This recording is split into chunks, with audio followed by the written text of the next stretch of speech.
big one.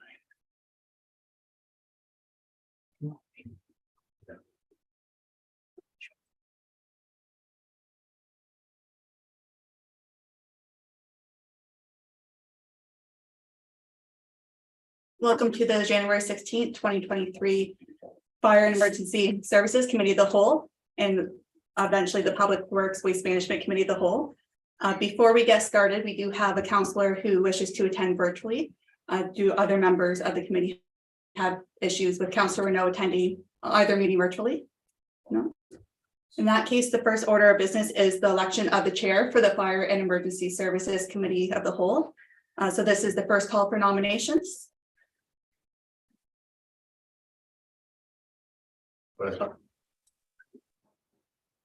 Councillor Ooster. Okay. Like to nominate. I'll second that motion. And Councillor Oosterhoff, would you accept that nomination? Can I ask about process? Like, if I accept it? Uh, Yes, I would. Okay.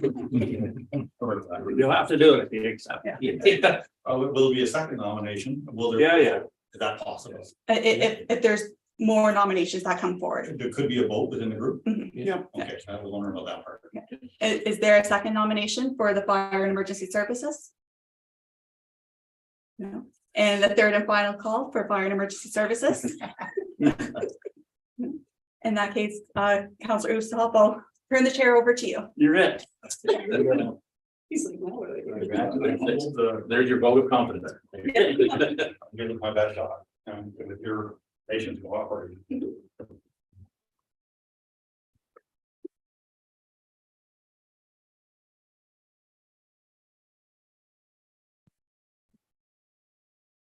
There's a feel to be in the big gym. No different. The chair is not as good as my other one. This one worked. But no, it's thank you and welcome to the meeting. And like I said, I'm sure we can work this out together and I'll do the best I can. First, I guess we'd like to adopt the minutes. No disclosure of pecuniary interest. Anybody have anything to declare? I'll move to adopt the agenda. Oh, we won't even above that one yet. Yeah. That's okay. Can we have a mover to adopt the agenda as presented? Mover, Councillor Smith, seconder, Councillor Brayton. All in favor? Thank you. Then we'll go to point 3, disclosure of interest. Is there any of that? No. Okay, then we can move on to the adoption of minutes. I'm looking for a motion to accept the minutes. 4.1 Fire and Emergency Services Committee of the Whole. Minutes dated September 19th. Is there a mover and a seconder? Eleanor and Tom. Thank you. Is there any discussion from those minutes? Any questions or discussion? Sorry, Mr. Mayor. Thank you. Through you, Mr. Chair, just a quick follow-up on the surplus generators, just looking for a status update on what came from that. Mr. Chair, it's through the chair to his worship. Nothing has been done with that as of yet. That is to be looked at in short time. Okay. All right, thank you. Is there anything else? On FE, can I ask a question? Report FES 2224, the last paragraph. Staff was directed to return with further information regarding the cost of upgrading the backup generator. Is there any report from that, or was that the same question you had? No, well, yes, ultimately. But I guess that I'm guessing that that's still to come as a result of. Your answer would be the same thing, but perhaps not. Okay. Then we'll move on. No more questions or discussion? All in favor of accepting this report? Carried. Thank you. Are there any delegations? No. So then we go to staff report 6.1. 2022 year-end report. Is that for you to take care of, Chief? Yes, Mr. Chair. I may be wrong, or maybe a clerical issue on my part, but I thought it would be better just to do the year-end report instead of doing multiple reports to the committee of the whole. So that is why I proposed the year-end report to be tonight. It's fine. So the year-end report is, it's, some of it you'll see duplicated from when we met and did our council orientation. So the mission statement, of course, it has not changed. The history hasn't changed. Again, the first department or station was built in 1963 in the former township of Kitley. Sorry, it was in Elizabethtown. In 65, it was built in Kitley.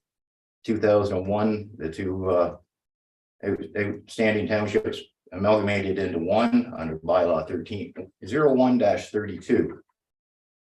As everybody's aware of, we cover 554 square kilometers, rather large area. Under legislation, the Ontario government enacted the Fire Protection Prevention Act, replacing the Fire Marshals Act. Again, it's programs that were established under it with the smoke alarm project, fire safety education material to be distributed to residents and occupants, inspections upon complaint or request, or legislated to assist with fire code compliances, including code enforcement, and to conduct simplified risk assessments. 2 is to provide such other fire service protections as determined may be necessary in accordance with the needs and circumstances. This is determined after conducting a risk assessment. Municipalities are responsible for identifying other fire protection services necessary to mitigate risk to an acceptable level. The fire department is regulated under Occupational Health and Safety Act by the Ministry of Labor. All members are required to obtain and maintain a minimum DZ license classification for heavy vehicles. Now we get into the fun part of it. In 2022, the Ontario government introduced new legislation in the form of OREG 343-22, firefighter certification. All firefighters must be trained to the NFPA 1001 level 1 and 2 in a period of 4 years. Now, new members hired after July 1st, 2022 will have to achieve this standard in 3 years. This will put an extra burden on the fire service, especially in the form of budget commitments. Starting in January of 2023, the fire department will be conducting their second training program to start to fulfill the requirements needed under this new legislation. The recruit and members that started with the department in 2021 for a class of 14 will be training, to achieve their NFPA 11,001 level 1 certification. There will also be 8 members training to achieve their level 2 certification, thus leaving only 6 members at this time that we would require to train in their level 1 in 2024. And so I have actually like 20 members that hopefully this year will have their certification to level 2. And so we're actually under that new legislation. We're in really good shape, and we're doing it all in-house. So it's the cost to send somebody to a regional training center, our closest one being Lyndhurst, is $1,200 per student. That doesn't include their meals or the time that they're at the course. So by doing it in-house, we are saving the township significant amount of dollars. The staffing of the fire department consists of up to 60 dedicated, diverse, and genuinely caring personnel. It must be stressed that behind each firefighter, there is immediate family support system. Without family support, understanding, and acceptance, our firefighters could not dedicate their energy and time to serve the community to the standard that they do today. I have had the honor to be fire chief since June of 2022, not very long. I'm replacing Chief Donovan after his retirement. With the appointment of myself as chief, that left the deputy chief position vacant. In August of 2022, the township hired Greg Healy to fill the role of deputy chief fire prevention and training. Our administrator Barbara Burnell has been with the department since 1995, and with amalgamation in 2001, the position expanded to full-time. With Barb's notice of retirement in November, we are lucky enough to fill the administration position with Holly Dunster. The above retirements have caused a complete transition to the fire department's full-time staff. In 2022, we also had 3 senior officers retire: Captain A. Merkley, Captain B. Lawson, and Captain B. Normandin, with a combined total years of service of 158 years. So the Elizabethtown-Kitley Fire Department took quite a hit last year.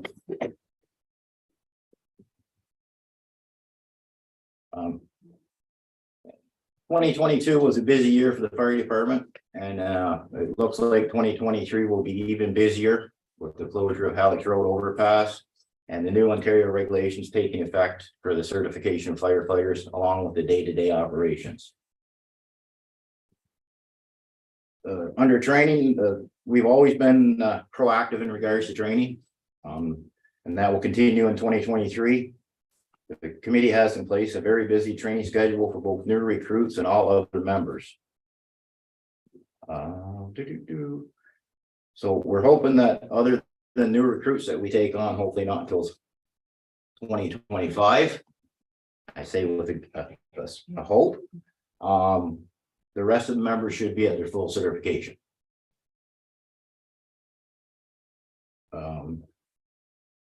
That's leaving 1 year for those to retest for those that aren't successful in their first go around.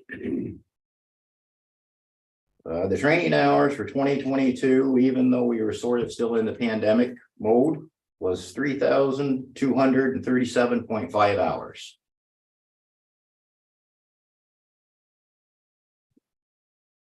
Under fire prevention, the fire prevention division was still affected by COVID-19 for part of the year. There were 28 inspections done, along with 8 public education events. All 4 schools were inspected, and the annual fire drills were completed. Both Sherwood Park Manor and Chartwell Rosedale had also been inspected and fire drills completed, thus keeping the township compliant with the ministry standards. Recruitment and retention, and you're going to hear this in just about every report that has to do with recruitment and retention. It's an ongoing issue, not just for Elizabethtown-Kitley. In July of 2022, the department took advantage of a government timeline and recruited 11 new members, thus giving them that extra year to get their certification in place. So they actually have 4 years instead of 3 years. Accomplishments in 2022 was the 5-year renewal for our tanker accreditation. I'm happy to say that we achieved the highest rating we could. We could not go any higher with the rating than what we have now due to equipment and manpower supply. We achieved an uninterrupted water flow of 3,000 liters or 660 gallons per minute for a 2-hour duration. Also, by conducting this event in coordination with Augusta and Edwardsburg Cardinal Townships, we reduced the cost to each department by 1/3. And I say 1/3 is because we still had to pay the full money for the accreditation process, but we only paid 1/3 of the travel, 1/3 of the hotel, and 1/3 of the meals. And it saved us considerable amount of money that way also. I have to apologize for the font size on this slide here. When I was looking at it on my desk and on paper, it didn't look too bad. I see now on the screen, it's oof. So on the left-hand column is the 2021 activations. The right-hand column is 2022. In 2021, our total activations for the fire department was 188. In 2022, it was 251. So we did have a jump in activations. I'm really happy with the last column on that. That is our loss column. In 2021, as you can see, the loss was $2,419,700. And in 2022, it was $810,000. We went from 9 structure fires to 4. So it is working. My goal is to sit here some year and be able to say zero. The next slide is the pie graph that shows what we responded to. The brightest red, the 21% is your MVCs. That's at the, say, 1 o'clock position, if you're looking at it. The next one is medical, 21%. Public assist is 12%. So in public assist, I incorporated the down hydro lines, the trees blocking the roads, anything that was considered by the public to be a hazard is what I combined in there. Complaints were 7%. Alarm activations 18%. Structure fires 2%. Fire other, that's the car fires and the whatnots, 12%, and mutual aid 7%. So as you can see from that, our accidents and our medical take up the biggest percentage of our call base. Is there any questions on that?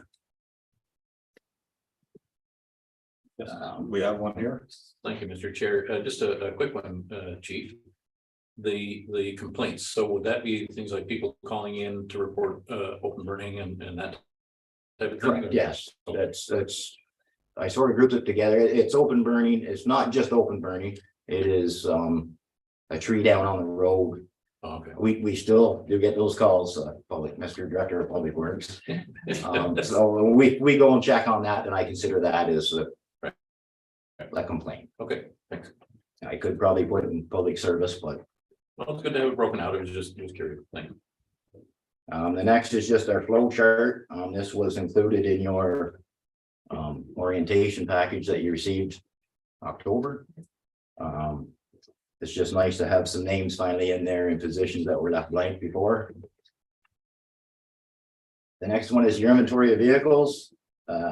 Station 1, we have a pumper that's 2018, a tanker that's 2016, heavy rescue at 2005, and tanker 4 is a 1993.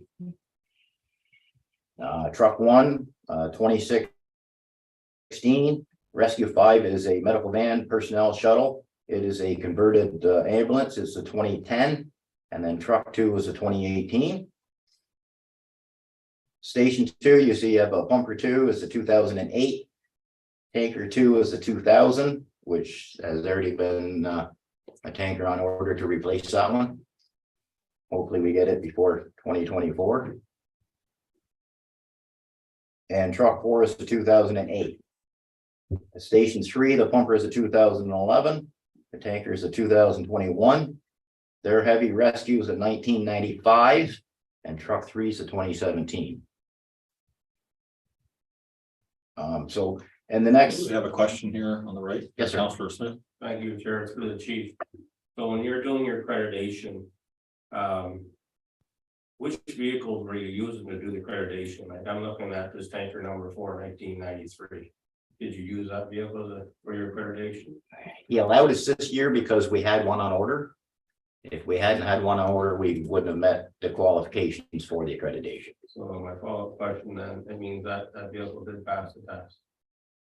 Sorry? That vehicle did pass the test for the accreditation. It helped us pass the test, yes. It was all the tankers included. And I also had Augusta, I had called Augusta in on that day to be on standby just in case we needed them, as we did the same for them. Thank you. Going on back the last 4 years for our call volume. As you can see, it's staying pretty consistent, a little ups and downs. 2019, we had 228 activations, 2020, 210, 2021, 188, and last year, 2022, 251.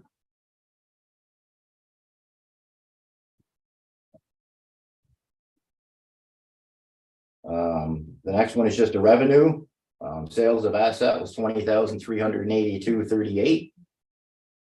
Rent or leases was 31,440. Grants and donations 14,500. Fire department revenue 19,715.62. Miscellaneous, $10,410.03. Volunteer Firefighter Association revenue, $1,142.16. Fire prevention and recoveries, $391 for a total revenue of $116,093.87. Got a question on the right, Counselor Smith? You to the chief. So what's the rent and leases for 31,000 revenue?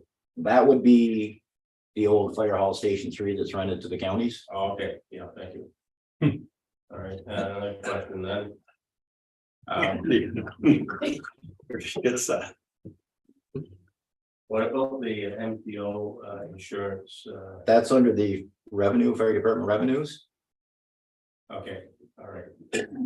I thought maybe it was higher. No, if council wishes in years going forward, we can break that MPO into its own category. Well, I'm just asking, I didn't know. Yeah. MPO one is a funny one because you only get paid like every quarter. Okay. So we may get money in February that is for last year. Yeah, that's fine. But I think, Yes, Counselor Brady. but I think that'd be a good idea to have MPO separate, a separate line, Okay, separate line item. Mayor Burrows, question? Yeah, thank you, Mr. Chair. So since the topic of MTO has come up, Chief.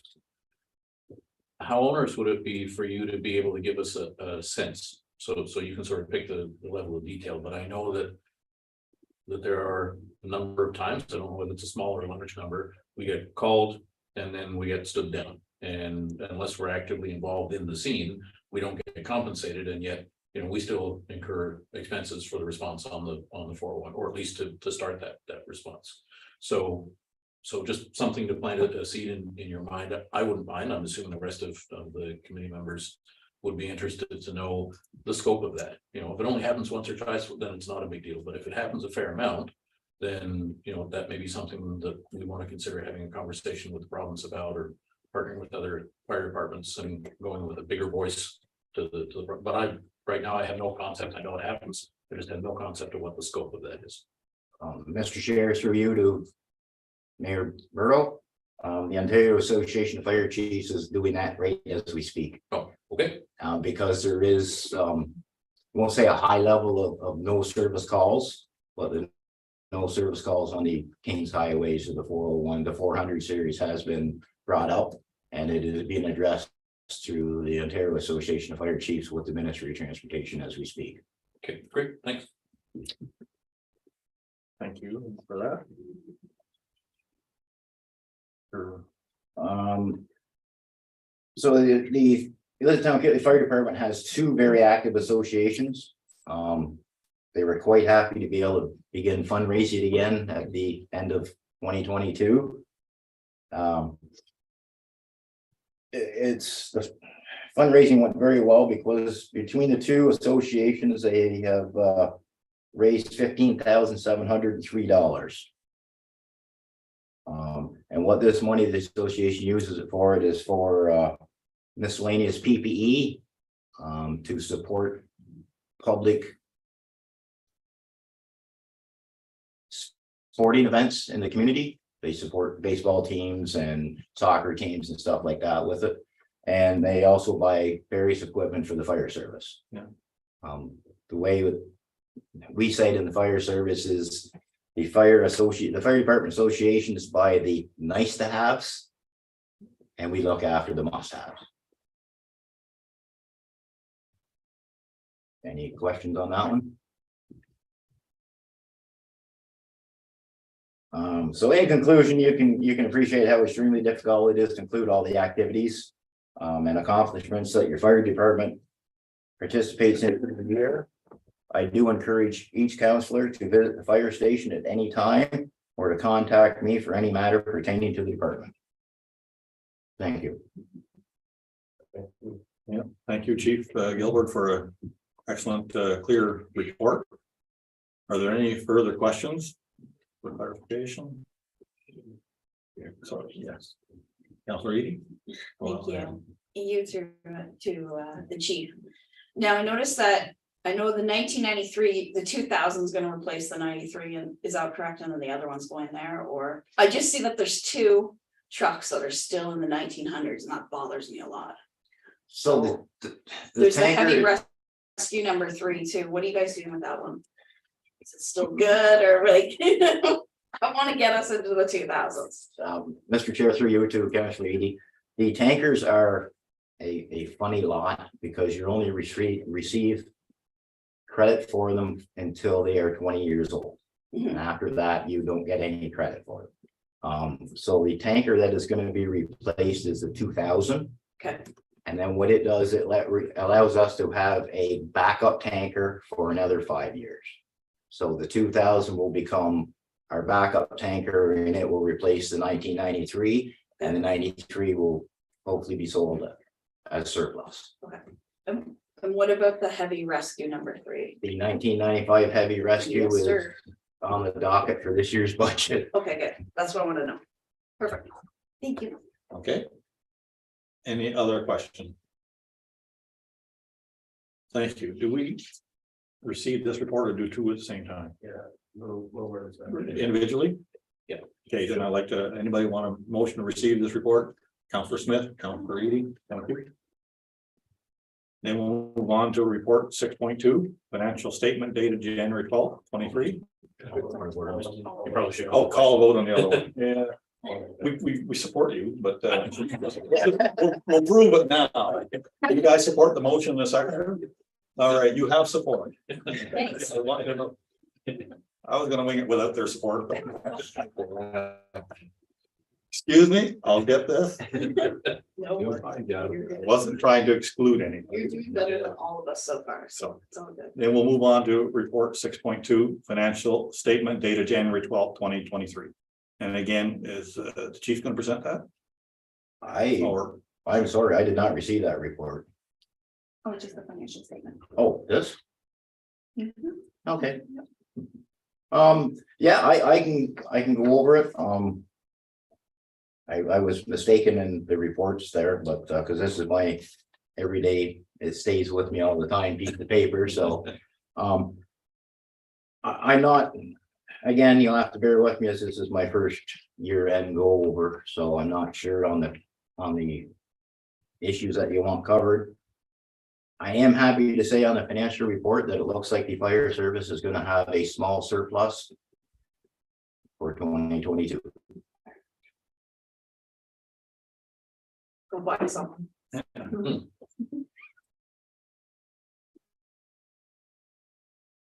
are there any questions from the counselors present? Committee members, I guess.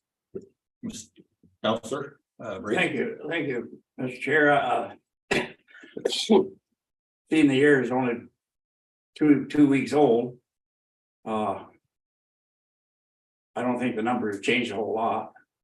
So I think when we get into down the road a little bit, the financial figures will mean a lot more to us. this is for the year end last year. Right? Yeah. Go ahead. Mr. Chair, just through you to the council, is that yes, this is dated the 31st of December, but Stuff missing. I have still been invoicing, I still have invoices coming in for that period. But even with what I'm seeing and what I have on the record, I still think we will have a small surplus for 2022. Okay. Then I will entertain a motion to receive this report. Counselor Brayton, seconder, Counselor Edie. Is everybody else in favor? Yeah, call a vote. Thank you. Supported. Move on to agenda item number 7, correspondence. Is there any correspondence to be dealt with? None. Are there any informational items at this point? Then we'll move on to public question period. There were no questions from the public. There were no questions, then that was nice and short. At this point, then I will accept a motion to adjourn this meeting. Councilor Brayton, thank you. Welcome.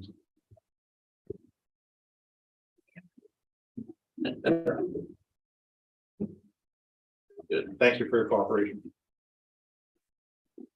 Congratulations, Henry. Yes, you did. You did very well. We'll give you a more challenging agenda next.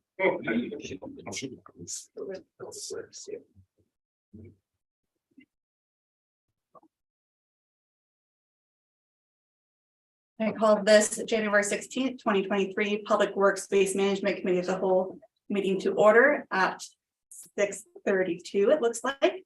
First order of business is to elect a chair for this committee. So is there a nomination? Councilor Braden, I'd like to nominate Councillor Smith. and is there a supporter? That's right. And would you accept that nomination, Councilor Smith? Oh, sorry. And for the second call for nominations for the Public Works Waste Management. Mayor Burrow, Like to nominate Councillor Linton. and is there a supporter? Okay, Councilor Saul, and would you accept that nomination? Yeah, I'll accept it. Okay, and third and final call for nomination for Public Works Waste Management Committee of the Whole. No? In that case, there is going to be a election, which is just a show of hands. So if you are in favor of Councillor Smith being the chairperson, if you can raise your hand. Okay, and if you are in favor for Councillor Linton to be chairperson, if I can see a show of hands. In that case, congratulations, Chair Linton. I'll turn the meeting over to you. Yes, yeah.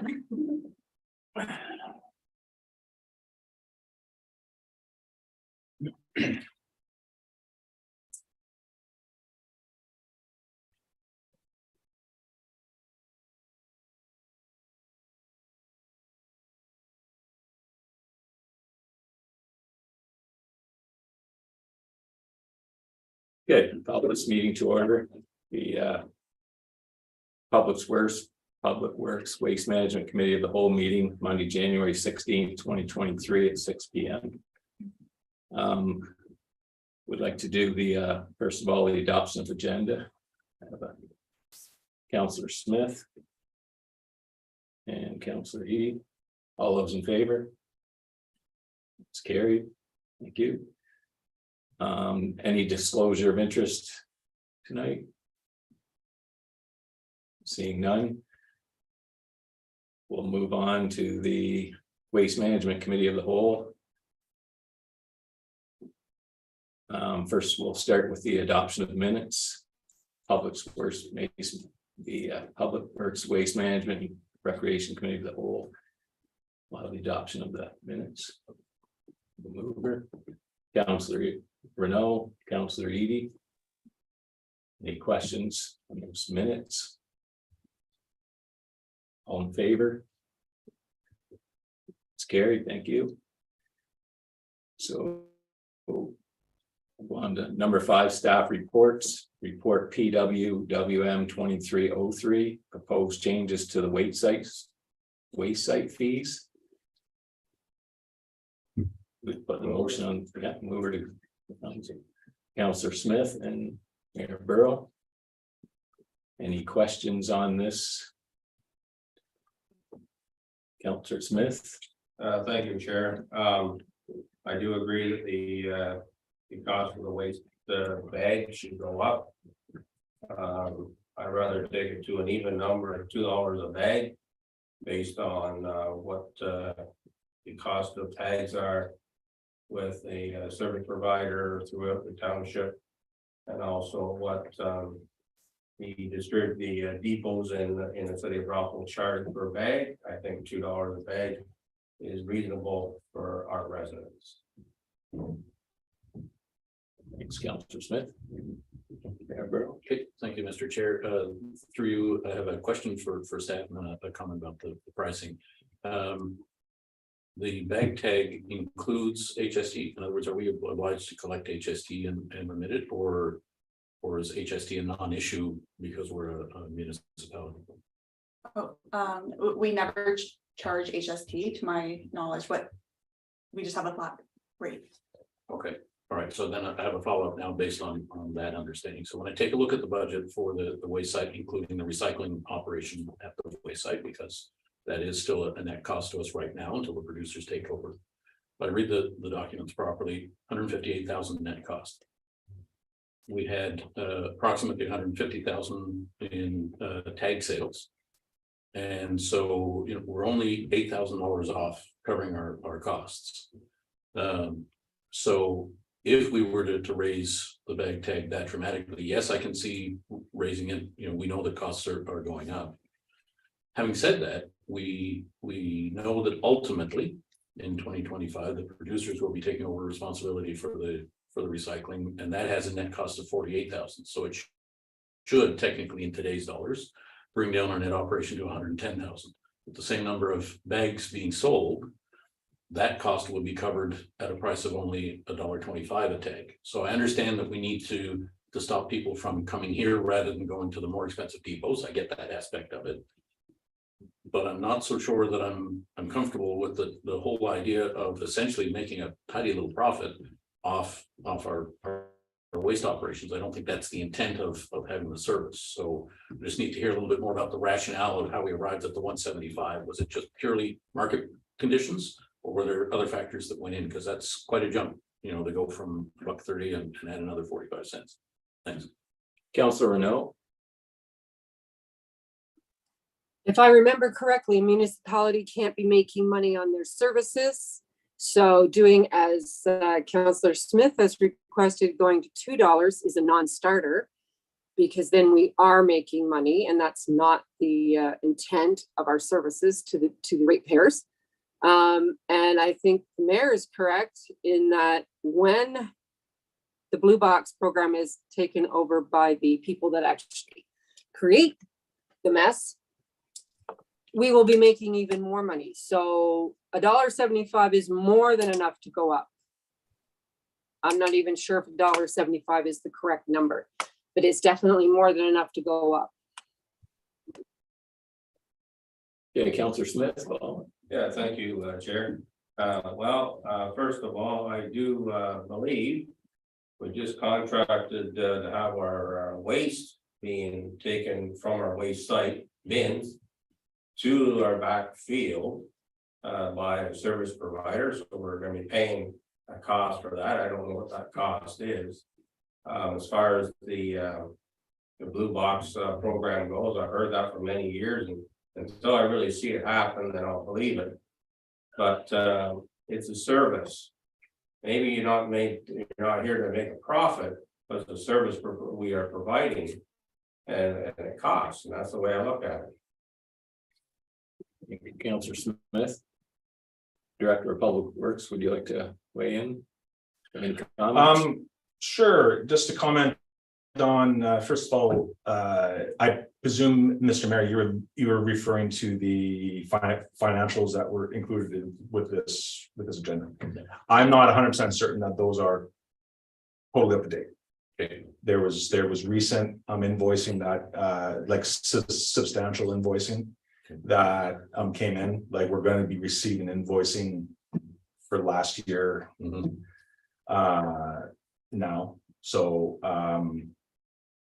and to comment on the making a profit thing, I would like to find out in more detail whether or not the ability to put profit into reserve is still considered making a profit, because we need reserves to operate, to improve, to upgrade. So I would like to find out more about that. So thanks. Just a follow up, Mr. Chair. So yeah, I don't ever want to put the municipality in any peril on a per department basis. So that's fine. If there's a good justification for raising the price, that's fine.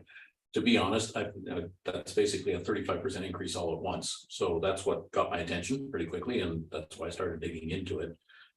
If we can justify that, fine, but we need an explanation to our residents so we can say, here's how we arrived at the $1.75. Here are our costs. You know, do the math, and away we go. I would like to consider even if ultimately the target is $2 a bag or something like that, to at least phase that in. I think to suddenly go out to the residents in a year when they're already incurring lots of other costs and you know, in all aspects of their lives, with a 35% increase on a particular aspect, I think is a little bit steep. So I would like to see that sort of phase in over 2 years. That's just me. Thanks. Okay, so just a question, Councillor Baker? Yeah, Yeah, go ahead. I'm gonna change the subject just a little bit, but it's on that report. Was it shingles? Could you just hold that for I just 1 can, minute? I can. Just on this here, we have to give direction on this, the cost thing, and I'm just gonna ask the committee if we can. Is that something that's doable on the change that's requested now, the 175, and then a move to $2 at January 1st of next year? Councillor Smith. Oh, thank you, Chair. Through the comments from my who wants to get more information. Why don't we just receive this report and table it until the information comes back? Fair enough. Fair enough. To make a firm, decision of what the price should or should not be. Committee okay with that? All right. Everybody's okay with it? Okay, so that'll be direction on this report. Okay, we'll move on to. Councillor Brayton. Sorry. Yes, sorry. Councillor Brayton. Thank you, Sorry. Mr. Chair. These shingles, we've had discussions, a lot of discussions on these shingles through the years. And they were coming in for nothing, and then there was this, that, and other thing. And then we found out that everybody in the county was dumping their shingles there. And if you get it too cheap, and that's what's going to happen again. So I think if I were doing it, I would just leave the shingles the way they are. Okay. Director.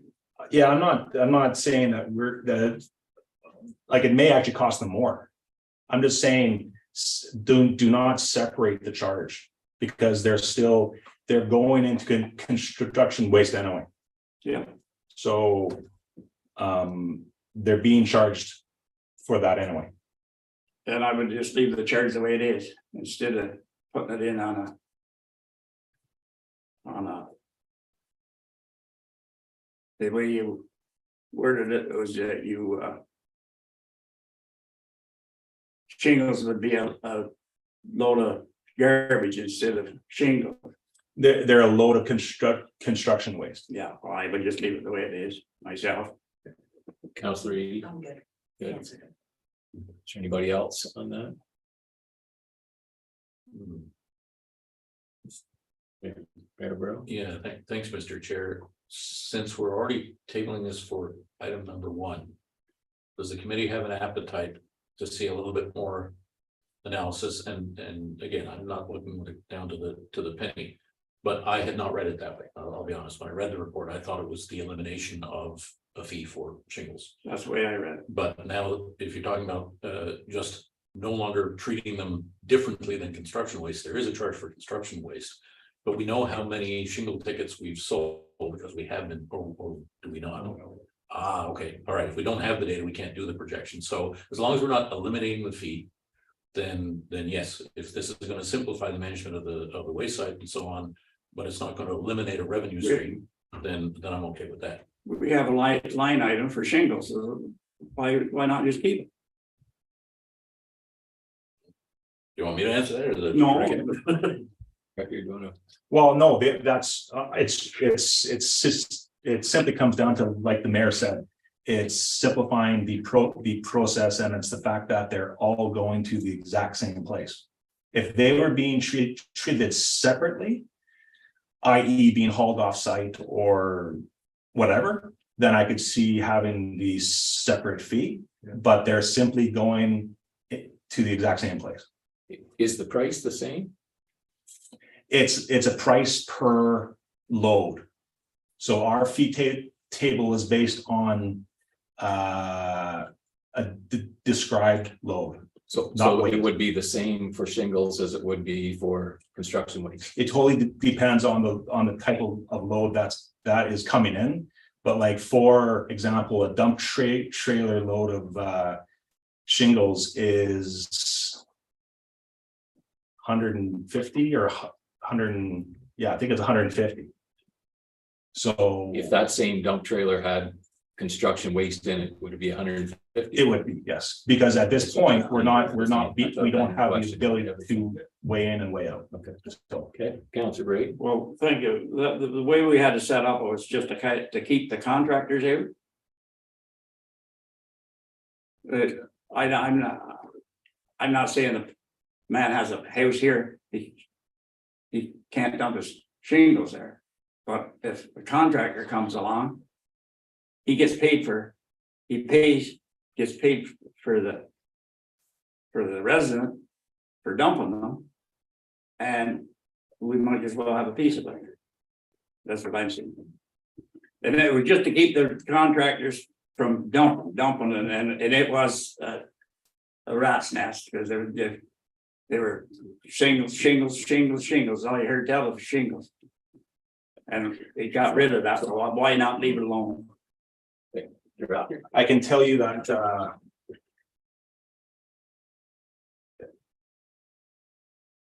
so a dump trailer with 2 foot high sides is $150. So that would be normally what would be coming in.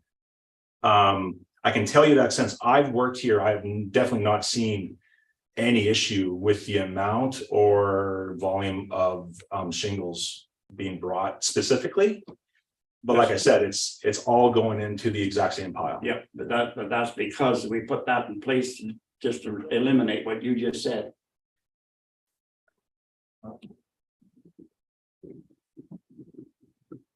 Okay, so we're gonna table this report. Everybody's good with that? Yeah, all, Okay, I'm gonna move that we table the report and seconder. Mayor Burrow, all in favor? It's carried, thank you. We'll move on to 5.2, report PWWM 2305, the update on electronic payments at the waste site. I'd like to kind of mover and seconder to the report. Councilor Ooster. Seconder, Councilor Edie. You have any questions or comments on this report? Councilor Smith. Oh, sorry, Councilor Renault, sorry. Yeah, I'm wondering what were you using to get this price? Like, what type of device? Was it a square that you just stick into your phone and you do that? Because I don't understand this amount, if that's all it is, because I can do that at the market. So what are you using? And if this is the price, it's not worth us selling tags at the landfill. Because you're gonna have to put that, all this cost has to go into the tickets that you're selling at the landfill. Okay, Director, you want to speak to that? The device specifically is the same type of devices that we already have here at the office or here at the offices. So your regular debit machine. The yearly, like that $300 to $500, that's a one-time fee. You understand that, right? No, I hadn't. So there you go. Okay, carry on. And then the monthly expense is $65 per month plus the 3 to 5 cent transaction fees. Still rather high when the square that you stick into your phone is much cheaper. Possibly, but then we would have to have someone on, one of the attendants would have to have a township phone, which the monthly expense to have a phone is. Councilor Edie. Do we have a hard line in there, don't we, for Yes. telephone? Yeah. So could possibly. I don't know how the service is so bad in Greenbush. I was gonna say cut it off and put a cell phone instead. But I don't know if we have the service range there. I wouldn't It's recommend that pretty at all. Yeah, no. Yeah. Yes, Cal. Thank you, Mr. Chair. I think the one aspect that's important also to keep in mind, there's the cost side for sure. But I lost count of the number of times when I've been at the waste side, and there's been a discussion going on between the user and one of the attendants. And that discussion can range anywhere from friendly to not so friendly about having arrived and not understanding specifically what kind of tag they should have bought and that type of thing. So there's cost and there's value, and I think there's value. I think our residents are going to appreciate being able to just take care of things right there and then while they're at the waste site dealing with their waste. They don't have to fold it into their day to pick up tags somewhere else, especially if they're bringing, you know, a truckload of something, or, you know, they don't realize that this qualifies as upholstery or, you know, what have you. So I think there's that side of things too, and taking that into account, I'm pretty comfortable these are low dollars for the value that would offer in terms of the operation. Any other vote? Counselor no? Can we get out of this at any point in time if we want? Do you know if there's a contract involved with that? I don't know about a contract. I can find out. Okay, I mean, Everything can be good. I think, I don't think there would be any issue if we wanted to, but Counselors, Thank you, Chair. I'm still trying to grasp this. What's the advantage here? Like, then a resident doesn't have to go to a commercial place, a big dealer to pick up 100 tags. Like, can a resident just buy 2 tags if he's got 2 garbage bags? Mhm. And just pass his credit card over that machine? Yeah. And it'll scan? like at a store, yeah. Okay.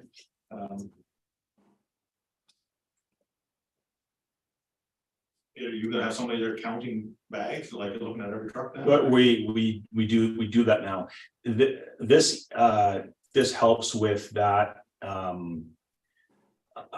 Like the mayor said, there's quite a few of instances where people have shown up to site, didn't have enough tags or had the wrong tags.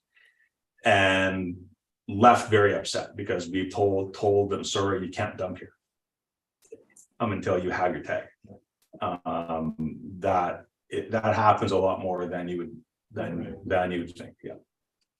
it could be a truck going back up to Addison with all their stuff lowered in again. Or they get mad and dump it in the ditch, exactly, yeah. Okay, is there any other comments? Counselor Reed? Just a procedural question. Can we approve this ahead of the budget? Or do we have to wait? There's no approval, this is just to receive. Yeah, no, but I was saying, could we approve now? Sorry. Speed up the process. Any thoughts on that? Counselor Smith? It's value added, and it's a service that the previous councils talked about. The service that the residents have talked and asked about. For a smaller dollar amount, that's gonna cost us to upfront to get this thing going. I don't have an issue with proceeding with it. Gabriel, thank you, Mr. Chair. So if this becomes a motion and the vote is called, I'll support it tonight. But I need to say that as a preface. But when we talk about large ticket items, we're always, as a council, we're always very reluctant to try and pre-approve things in a budget. Yes, we have to because of delivery timelines for large equipment. You know, just we're back into a corner, we have no choice. I just caution the group against, you know, just because it's a good idea, that the ends shouldn't justify the means. We have policies and processes for a good reason. And if this was gonna, you know, if going the budget route was gonna delay this by 6 months or something, I might feel a little bit differently, but I think we're talking about a couple of months difference in terms of when this gets implemented. And I just think it's the first tiny step down a long slippery slope Because then we'll use this as an example and say, well, we already pre-approved that, and this is only a little bit more complicated, and on we go. So I'm reluctant, but I don't support the notion of doing it tonight. But if there's a motion, I support the initiative for sure. Thanks. How's the group feel about just receiving the report? Just a question, Chair, through to Director of Public Works. Look at your financial statements there, Director, and is there any surplus from that last year's budget? If there is, there's the funds that can be used. I don't disagree with Mayor Burrow's comment. We always get the perception that you're pre-approving something before a budget has been passed. But as I mentioned, it's a, I don't see this as a big ticket dollar item. No, it's not a fire truck, it's not a grader, that we're going out and spending big dollars. We've heard enough complaints about the waste site tickets not being there, not available, and you have to run back to get them. And yes, we are still picking garbage up in the ditch. So let's get that very clear. I think this is a step in the right direction. Councilor Brady. Thank you, Mr. Chair. I'm quite a firm believer that you're still going to pick it up in the ditch. You're not going to have the people that come over at the waste site. They're still going to bitch. You can never satisfy everybody. And just because you're going to do this electronic thing, don't for a minute think that this got everything solved, because it won't have. Councilor Scott. Does this eliminate selling tickets at other places? No. Because some individuals don't want to use a card, they want to use cash. You won't use cash. No, so this is a complete electronic option. We do not change any of the existing vendors that currently sell them. And in fact, I will be bringing a report to next meeting. We've had a request from another vendor that would like to sell. So Just a comment, if I can. I'm sure I would be one that would just buy my tickets at the dump site now instead of going the extra thing to go to things. Just a comment of mine. Councilor Smith. So Chair, back to your question about basically just tabling this. I believe is what you asked me. I don't disagree after what the directors now said. You've got some more information coming forth from another vendor who wants to sell tickets. So I think we should run this all in one. Yeah. I don't want to go back and forth and, oh, by the way, now we're going to accept another. Let's do our value for money, all the same thing. Councilor Renault.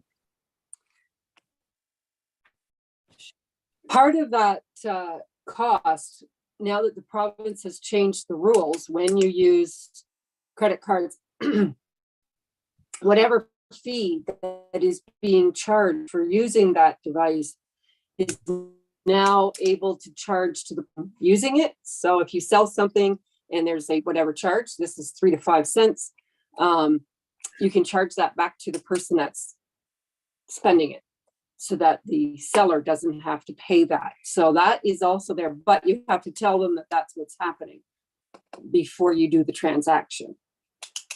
But that's what the province has changed now for using credit cards. So anywhere you use a credit card, the seller is going to be charging you whatever fee they're charged by the credit card company. I think the idea on that would be to, if we're raising the price of the per bag, it would be just the cost of the bag. I think is that right, Director, what that would be? probably, yes. Yeah. Yeah. Okay. So is there? Yeah. Was credit and debit, both, either or? We could set it up for either or both. I would predict it'd be both. So is there interest of a motion for this, or do you want to table? You want to receive it? Okay. So everybody will receive it. All in favor? It's carried. Thank you. Okay, we'll move on to 5.3. Report PWWM 2306 curbside waste collection.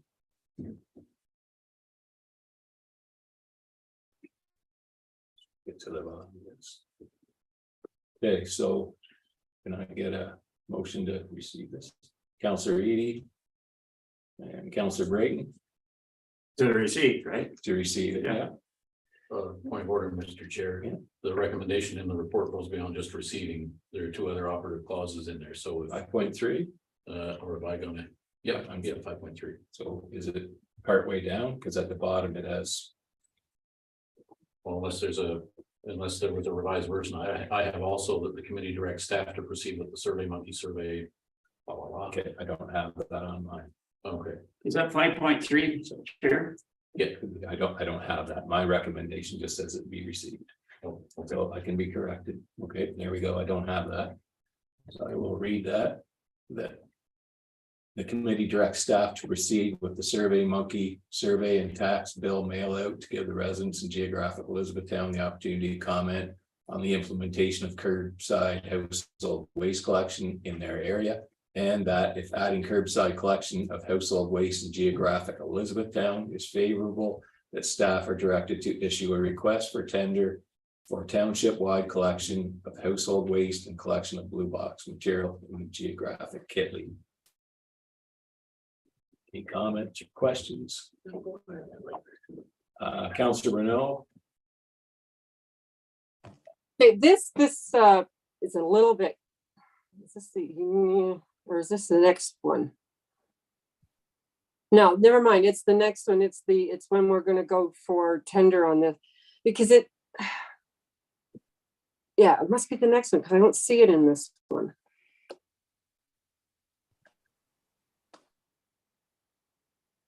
No, it's here. Anyway, you have said in one part of this document that the blue box material in geographic Kitley will cease once the township transition to the new blue box program happens, which I'm definitely not in favor of it ceasing in the north end. And then favorable to the township, but that it also says somewhere else that the cost would be similar per household in the north and the south. Whereas when we went out I'm thinking around 8 years ago, we went out to try and figure out how much it would cost, because this comes up every year since I ran, and that was many moons ago, that the south end wanted garbage pickup until they find out that there's a cost to that. And the last time we went out to find a cost, it was $300 a household, or somewhere in that ballpark, where we're paying around $100 a household in the north end. So if you went to county or township wide, I would not want to see the blending of the higher price for the south end with the lower price of the north end, and the north end subsidizing the south end. I don't know how that would work. If it was $300 8 years ago, what would it be now? Because I don't see that price going down at all. So it doesn't make any sense to me, and I don't know why would recycle pickup in the north end cease? And it says that right there, cease, once the transition is done. okay, Director. Sorry, go ahead. So to clarify that, and I should have made this more clear in the report, it ceases under the existing contract that the township would have, and then it would continue under the contract that the province would have in place. And that might be the same contractor. We don't know. Okay, so we would still have pickup. Absolutely. Okay. Mayor Burrow. Thank you, Mr. Chair. I know that this goes back more the reference to the 3 times as much goes back more than 10 years. Because I actually prepared a report while I was still a member of the public 10 years ago on how the township could have done it for less than $100 a driveway 10 years ago for the whole township. And in recent times, I figured out where the confusion came in. It was going to be 3 times more than the north end, but it wasn't 3 times more on a per driveway basis. It was the line item in the budget was going to be 3 times more because there's 3 times more houses. So it made it look and it just set the confusion up like crazy. But at no time that over the 10 years when I've made inquiries to find out whether this passes the sniff test or not, at no time did it ever come to 3 times more per driveway. That just doesn't make sense in any world. So now that the director has clarified that, yeah, the collection would continue in the north end, but under somebody else's responsibility.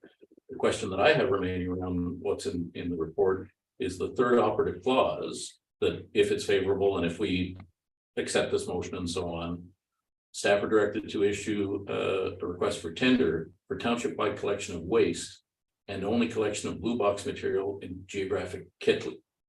So I may be jumping ahead to your next report as well, but what's conspicuous by its absence is why would we not be tendering for curbside collection of blue box material in geographic Elizabethtown while it is still our responsibility? Because otherwise I can see the people in the south end are just going to put their recyclables in their garbage. Because of like people being what they are, it's, you know, I'm not going to put the bag at the end of my driveway and then drive to the wayside to drop off my recycles. So I think we're going to invite some real problems here. So those are my thoughts at this point. Councillor Braden, I see you, Councillor Renault. I'll get to you there in a second after Councillor Hussar. Go ahead. Thank you, Mr. Chair. This time of year, for as long as I can remember, and I've been here quite a while, the same thing comes up. Curbside pickup in the south end. We had to do it at the north end because the waste site closed out there and we had no choice. Have we had any complaints? And we've had, anytime we've had curbside pickup in the south end, is when people found out how much money it was going to cost them, everybody was throwing it at them. Oh, they wanted it, but when they found out they had to pay for it, they didn't want it. So did we get complaints now that we are entertaining this again, or are we taking this on our own to say to the good people, we're going to give you a curbside pickup? Can anybody answer?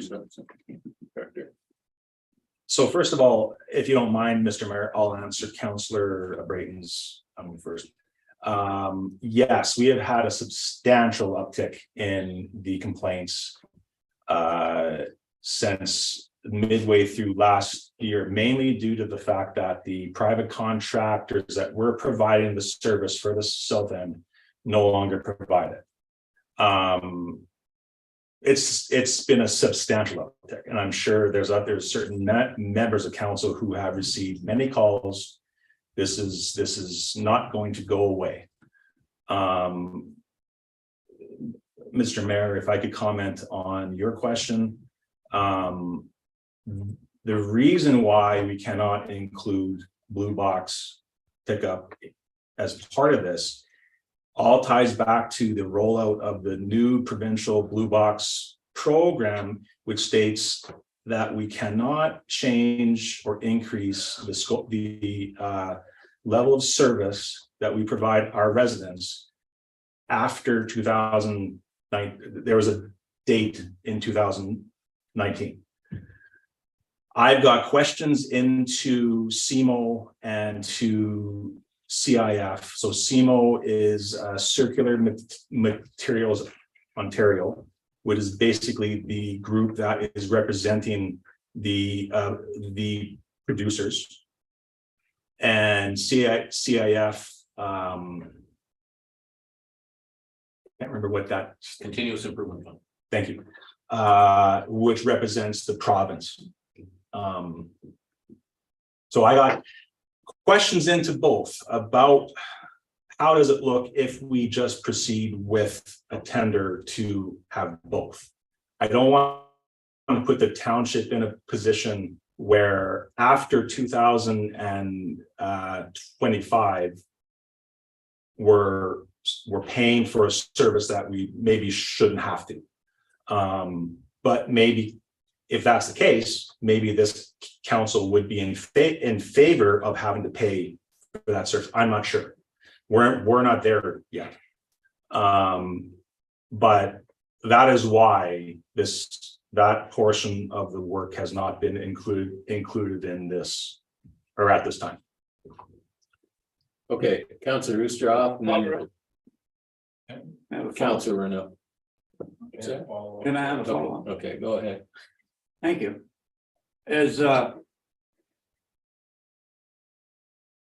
Have you told anybody what it's gonna cost them? Or are we just gonna go ahead and get a As RFP and say this is what it is, or we're gonna have a choice on it, or are we just gonna throw it at them, or what? As this report states, we want to proceed with a survey, which would give those residents a chance to comment on whether or not they want this. Councillor Oosterhoff. And continuing building up on that. I would question a survey with a dollar value, like if you're telling me, or a resident, that service could be provided for $100 a year, or 200 or 600, then I would have an opinion on something. But if it's completely blank, or if the survey is going to say, you know, what's the maximum you could pay, like with it, I'm not sure how it would work. that wouldn't work, you know, and everybody would say $50. But how can you make a comment on an individual without knowing what the tender cost would be? Because we don't know. All we can do is comment based on the feedback that we have had from our existing service provider, and their comment is what it is. Go ahead. Then if it's favorable, I guess you can go there. There would be reason to have a tender, but I'd like to see the results of the survey before we give you a mandate what to do. And that's essentially what that means is, if the results of the survey were as such that they wanted it, then we would proceed. Or if the results were in favor of it. Okay, is it 51% or is it 82%? You know, I'd like to have some input before we. I don't know, we can Assessing the survey maybe we can talk results about that. before you go for it in. Maybe we can talk about that now. It's two separate things. Okay, I'll go to Councillor Renault first. Okay, you've brought up a whole whack of different things, and now I've got a few more things to say. First off, your survey. It's a horse in the cart or a chicken and the egg.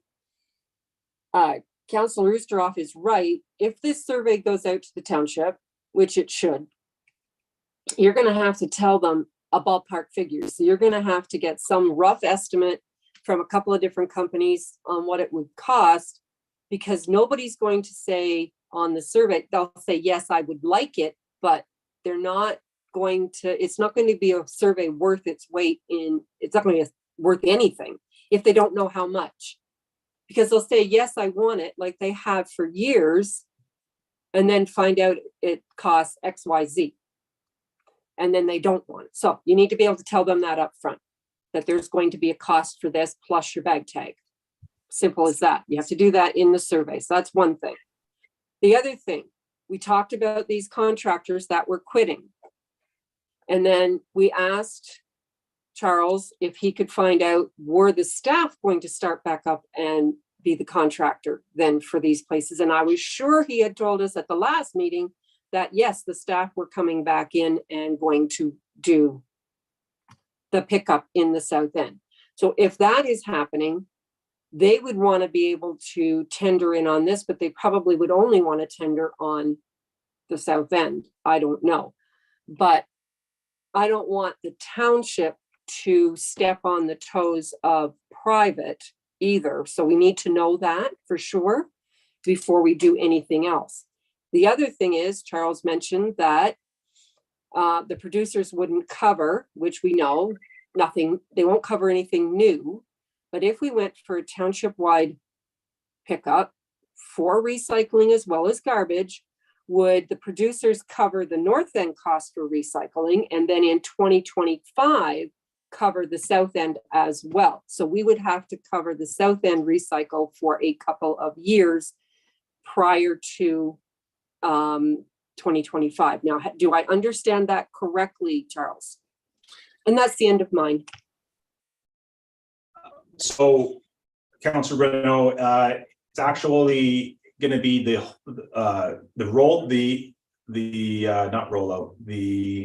transition is January 1st, 2025. We actually have to maintain there's another report coming. There's another report coming this with information that I just got, okay? We have to decide as a township that during the transition year, do we want to maintain the service that we currently have? So maintain the contracts that we currently have, or do we want to hand it over to CMO effective January 1st, 25. So that report will be coming later. But that's a moot point right now. What was your other question? Sorry. About the private people in the south end. You had said a meeting ago that the staff were going to be doing it, or another company was coming in or something. So there was a report that some of the staff from the previous private contractor was going to be taken on, and they may have. I'm not 100% sure. I'm not following up on those things. Regardless, I don't think that should impede the township from proceeding with this idea, simply because they do, as you state, they do have the ability to bid on any tender that the township may or may not have out. Okay, Councillor Smith. Well, yeah. Okay. All right, thanks, Mr. Chair. So there are several chicken and egg things here. As far as the survey is concerned, I think the best information that we can provide to the public is what we know. We can't tell them anything we don't know. We know historically what the North End has been paying, and it's fluctuated a little bit, but I mean, the variance has not been wild. And so we can point to that example and say, okay, for the last 10 years, this is what the North End has been paying per driveway. And we've been told by at least one operator that the cost should be similar. We all know that fuel is going up, so the other thing that we need to say is we're not going to treat the North and the South End differently. Whatever the fee is, it is. Everybody's going to pay the same fee because they're going to get the same level of service. So we just need to be upfront and honest with the public, tell them what we know, and don't try and tell them what we don't know. I understand the desire to try and get them some information, so get some idea from the operators what homeowners may be looking at. The problem is that then if they do that, and then we go out for a tender, now they've tipped their hands, and that undermines the tendering process. So we can't really do that. That creates its own set of headaches. And the other thing we need to be doing, I think, in order to make sure we do our full due diligence, we need to take a look as a point of comparison. What would it cost for us to do this in-house? Yes, I don't want to step on the private sector either, but I know, I wish that not everybody had been acclaimed. You would have been getting this information firsthand from the doors, but this is a major issue now in the South End. So the problem with leaving it only to the private sector is the private sector can pick and choose where they operate. And so they operate where they can make the most profit. It's not a bad thing. That's what they're in business to do. So they operate where the populations are dense, right? Because they can get a lot more service and a lot more revenue for the same amount of driving and fuel. They don't want to service the roads that are miles and miles long and only have 6 houses on them. So those people are disadvantaged when we leave it solely to the private sector. That's one of the advantages of either tendering, so that it's a third party operating on behalf of the township, providing the service everywhere, or us doing it in-house and providing the service everywhere. So I think we need to make sure that we examine this topic properly, because I don't mean any offense by this, But I think part of the reason it's never gone anywhere in the past is because, oh, it's gonna cost $300 a drive. It isn't. Overall, it was gonna cost 3 times as much in the south end. We don't know what price. We should leave it to the private sector. All of these things. It was never taken a look at holistically from start to finish. If we take a look at it and we find that we can do it a lot more cheaply in-house, then we should be doing that. If we spend that effort and we look at it and we say, boy, it'd be twice as much to do it in-house, at least we know. But we ought to be asking the questions. Thanks. So what is that, Councillor Eby? Thank you. So yes, we didn't get to campaign this time around, but 4 years ago, I would say 90% of the people I talked to in the South End want a garbage pickup. I don't think it's an issue of them wanting it. I think pretty much everybody does. I think there's 2 people that didn't want it, and it was 2 people out of how many. The thing with the survey is, and I don't disagree, we need to have public knowledge, but Survey Monkey has not been our friend, really. Like, how many people respond to those when we do them? We have 10,000 people, give or take, and we get like 100 responses back. So are we really getting the right data that we need to be getting? That's one thing. 2, garbage pickup, once it's done properly, is always going to be more affordable to our residents. It's not going to be more expensive. And I think we should just go ahead and do the tendering for it. I don't think a survey is really going to help us in the long run. I think the mayor has been talking to a lot of people when he campaigned and can verify that people do want garbage pickup. I'm kind of tired of talking about it. Like, I'd really like to get it done for our residents. So that's what I'm saying, is to take out the Survey Monkey part and go right to the tendering. Because until we know how much it is, we can deny tenders. We can't make up numbers. Do you want to comment on it? Are you good? There was a comment I was gonna make to the mayor, but I can't, now it's left me. Okay, sorry. Thank you, Chair. Well, it's quite a discussion, so I won't be brief. So this garbage pickup, it's been talked about on campaign trails, and if you're in garbage pickup, and that's where it all started from. First of all, this report, doing a survey before you get costing, to me is, I won't use the words, but anyways, backwards. You need to get the cost, then show the cost to the residents and say, are you interested? Going out with a survey saying, oh, would you like to have garbage pickup? Oh, sure, we'd love to have it. But I don't know how much it's gonna cost you. But when the tender comes in, we're gonna turn around and say, well, people said they're interested, so we're in favor. I think it's backwards. So as far as I'm concerned, that's number 1. Number 2, we have private roads. Have we, or has the Director of Public Works talked to the private roads associations to see if these vehicles are gonna go up and down their roads? What conditions the roads are gonna be in? What happens if they start making ruts and whatever? You also have cottage roads that we have to be concerned about. You got some of them in the north end as well. And right now they have bins. You got 5 out there, or just got your hand up. There's garbage bins out there where people throw their garbage. Well, if you're gonna have a service provider doing curbside pickup, I don't know how they're gonna empty a bin. So to me, I will not accept this report. Because I think if we're gonna do it, I think the costs need to be upfront. And I think there's a lot of unanswered questions in regards to garbage pickup, these private roads, and how it's gonna be handled and everything else. I didn't like some of the comments in the report of asking our service provider presently what they thought the cost might be, because it may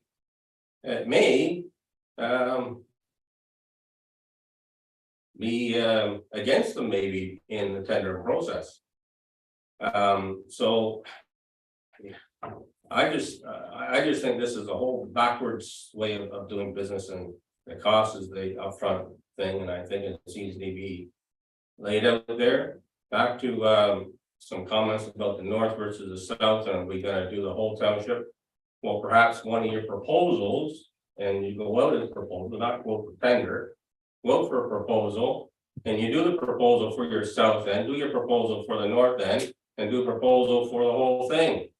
And see where your costs are. As Councilor Renaud said, She wouldn't want to see the north end subsidizing the south end. I don't disagree. But let's see the dollar. Because that's what it's gonna say we make our decisions on. Thank you. Thank you, Councillor Smith. Councillor Brayton and then Councillor Renault. Go ahead, Councillor Brayton. Go ahead. Councillor Renault. Okay. Oh my God, Rob, we're both on the same page here. That's gotta mark that on the calendar.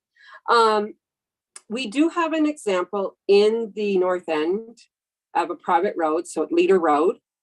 And they have the bin out there for the garbage. And then the company that picks up for the township has a truck that picks that and dumps it. I don't know how often, but so we do have an example of how that would work. And that's probably how those smaller private roads would have to operate, because I don't think the big truck would have it would be really difficult for them to get down and back out of there, especially in the winter. I think that would be good. The way Rob has suggested to have, I think the numbers have to be there before you do the survey. I can't say that strongly enough. Nobody's going to be 100% committed to something if they don't know what it's going to cost them, really cost them. Okay. Councillor Brayton. No, You're good. yeah, Does anybody else have any comments? nobody listens to me anyway. Is anybody interested in that idea of getting the finance of getting that? I am. Is that everybody okay with that? Everybody is? You're good? No problem. Okay. All in favor? Well, Yeah. We would need amendment to the. So, okay, recommendation. okay. so Okay, Councillor. amend that recommendation to receive the report. And that we go out, and I'm not asking for a tender. I think we should go for a proposal. Go for a tender, you're making me, you might give yourself. Anyway, okay. Request for a proposal to see what the costing is for garbage pickup. And I do believe it should be 3. It should be your south end, the north end, and one for the whole township. Everybody good with that? Now, Councillor Smith, that is for both garbage and recycling, right? Right, yeah, Okay. And then the township would have to be when this other report comes, we'd have to decide on the recycle after 2025. Okay, never mind. Okay, we're good? Yeah. Okay, Allison gives, I just need a seconder for that. okay. I'll Count. second that, Allison. I'll Okay. second it.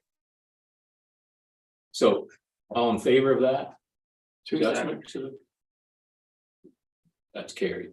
So that's the amendment that we just voted on. We just voted on the amendment. Okay, so we're amending what it said. I don't have that to read it out to you. Yeah. Somebody can help me with that. I can do it that way if you want. I just I don't have it here. Cause mine is not what's. That report PW-23-06 be received. And that the committee directs staff to issue a request for proposal for roadside waste collection for the geographic Elizabethtown, geographic Kitley, and the entire township. Good.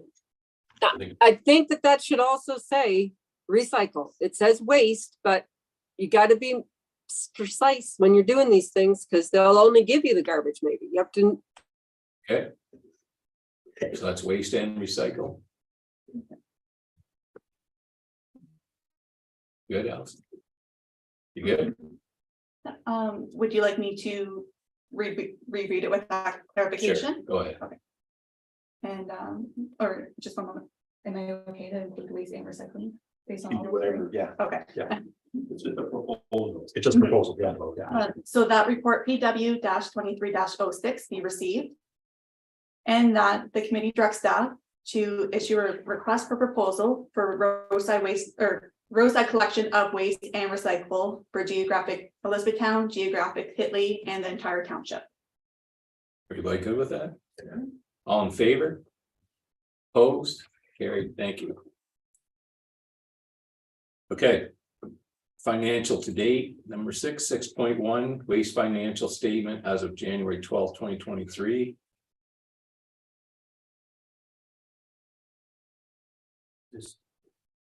Yeah, go ahead. sorry to jump there, Chair, but. So you also have several reports. You got EWWM 2306. Okay, sorry. Okay. Which is your blue box transition update.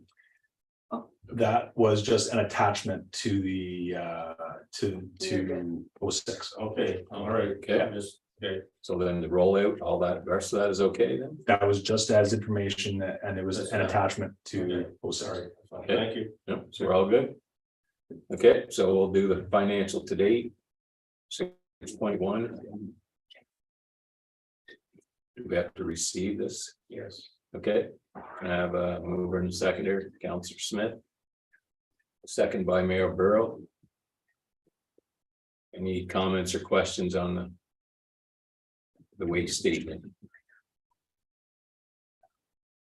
None? So we'll just receive the report. All in favor? Opposed? Carried? No, I don't. Okay, okay. Okay, go ahead. Did I not see something on here about scales I didn't see. in this report? That's going to come in another report. Coming, it's It's in the, further down on the agenda it's in the public work. for the capital, for the Oh, capital side. Okay, yeah. Okay, I thought I seen it somewhere. Yeah. so correspondence, we have no correspondence. Of course. That's for waste still. Okay, informational items. Public question period. There were no questions related to the waste management portion of the meeting. Okay. Okay. So we're gonna move on to Public Works Committee of the Whole.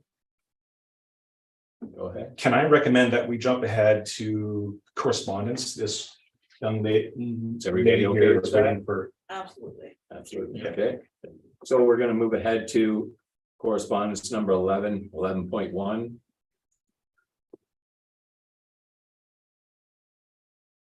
That's the letter from MMP, she is here. Do we allow her to speak? Is that okay with the group, or We received the we correspondence. just receive it? It doesn't have anything on the bottom. It's okay. So can I get a mover and seconder to receive the correspondence? Counselor Edie, Counselor Brayton. Do you have any comments or questions on this? Mayor Burrow? Thank you, Mr. Chair. I'm just wondering if our director has any comments. My understanding of something like this would be that we have, I think it's called TAC, I forget. Your turn to tell me what an acronym expands into, but there are TAC guidelines that we would use on our roads to determine, what type of warning signs are in order, guardrails, safety features, that type of thing. So from that point of view, can you offer the committee some insight into some of the concerns, if there are any, from a TAC standpoint or from your standpoint on this road? Yes. So ultimately, the appropriate approach to this type of request would be to have an engineer's assessment done on that section of the roadway to determine what sort of, or if the roadside hazard does exist, and what sort of barrier should be put into place. I can comment that it's unfortunate that the paving of this road did get done so late in the year that we did not get the lines repainted. That's going to happen obviously this year under the regular line painting contract. We could add shoulder lines to that section of the road. That would help visually how the road feels and how the road drives. If it is council's or committee's intention to take it further down that, I would recommend that we do have an engineer look at the road and determine the appropriate barrier if that was needed. Counselor Smith? Thank you, Chair. Go through to you, to the director. I hate to use the word keep costs and paying an engineer, but based on MTO standards and based on that road and the rating of that road, would there not be something in their legislation if it said that rating of that road does not meet to have guardrails, it only means to have sight lines painted on the road? I do not recall, and I'll have to look around the room, but our senior counselor, but I do not recall ever guardrails at this at this bridge. And that's why I'm asking that question, because every road is rated by MTO standards, so I'm just asking that question. If it doesn't meet the standard, will the lines, the pedestrian line, the center line, will it suffice? That's all I'm asking. Anybody else have comment? Yeah, Councillor Eden. Just one. It is kind of one of those places on a road that does kind of, I don't know, even I do, I'm like, oh, here it comes, it's a corner and it's low. The one thing I have noticed driving back and forth to the council chambers is when there is a snowstorm, it does kind of flatten out into the swamp. So where to know where the road is itself does get questionable. The safety of the road itself, I don't think is really an issue, but I think it's more of a visibility thing. Like when I was reading this, I was thinking, when I go down the hill, I'm always thinking there should almost be markers of where the road ends. For when it does snow, you can actually know that you're still on the road because it is so flat with the swamp. That was the only thing I really wanted to say about that. I don't think guardrails are really necessary. I think it would damage your car more than falling into the swamp, but I could be wrong. Any other comments? I just have one. Okay, good. Go ahead. No, Just a quick follow-up. So if we were to engage an engineer, do you have a sense of what the cost of something like that would be? Is that a few $1,000s worth of work for an engineer, or are we into a 5-digit? no, we're talking $1,000. I would engage a consulting firm that we're currently using and who are already working in the area. So, Okay, thanks. Any other comments? I just, go ahead. You have? no, Because I have one. okay. Go ahead, Councillor Reed. Well, when you go around the corner and they have these chevrons to kind of tell you there's a little bit of danger there with a chevron signs, and a few chevron signs suffice. It wouldn't be that expensive, I wouldn't think. I don't. Any other comments? I just have one comment I'd like to make. As you go out the road from, let me get this straight now, from North Augusta to Merricksville. In the middle of that road, there's a wild S turn there. Is anybody familiar with that? Yes, I am. Okay. So in my mind down here, you have a dip right down to the water. You have water on both sides. There you had a little bridge that only had a 6-inch lip. And I think there was 3 or 4 fatalities at that bridge. But what happens here is kind of the same thing. When you go down that hill, you got speed going down. You have to kind of keep that in check as you go around there. But if you even think about Mud Creek Road, the bridge goes up a little bit, but at the top we have a cement barrier and we have guards so that you don't go off the side of it. But this, I'm kind of glad, and I thank you for coming, Emma, to bring this forward, because I've thought about that a lot going down this road. It doesn't take very much water for somebody to drown if they roll over, and it's right. I've seen that personally, and it wasn't very enjoyable. So that's just something that I think it's something that we should get checked out, whether it is, Councillor Smith, good point with MTO as to what kind of, what this needs, because it is kind of a little scary spot right there. There's not really much on each side of that. And if you do a rollover, what's going to happen there? It's just one of those there. Just go ahead. I really value the input of individuals here. But how I feel about it, it's not something how I can make a decision on. I think we need professional input, or if there's a guideline available, I'd like to hear what the guidelines are, because Otherwise, I'd say I want barriers all over all the roads. Yeah. In the Fair winter enough. time, I mean, the winter time driving is terrible, we're in Canada, Yeah, fair enough. and we have to drive to Rockville Athens all the time from where we live, and so I hesitate to get my personal, I'd love to see some barriers here, and then you another spot, and you another spot, and then we can get into, no end to it. So I'm not aware of the fact, it's new to me to be on this committee, if you say there are guidelines for roads, and I would expect that type of thing, it's not, I'd like to see what those guidelines are, but I'm not adverse to having an engineer, if the cost is the minimal, as you mentioned. That to me would be reasonable to assess this one spot, but then again, we can get an engineer to look at 100 spots. Yep. So where do you stop and where do you start? And I'd like to know what the guidelines are for this one. That's what I agree. I agree 100% with what you said. That's what I think would be a good idea is to do is get, if there is MTO guidelines and make sure that we're up to what we should be. That's my point. Not, go ahead. So to speak to the Councilor Smith, I presume you're referring to the road classification. Right. So in this instance, road classification wouldn't have no bearing on what sort of barrier or what sort of level of barrier would be required on a road. Roadside hazard, as far as I know, roadside hazard is just that, a hazard. So it doesn't matter what classification of road it is. So the mayor is right in saying that it's a standard established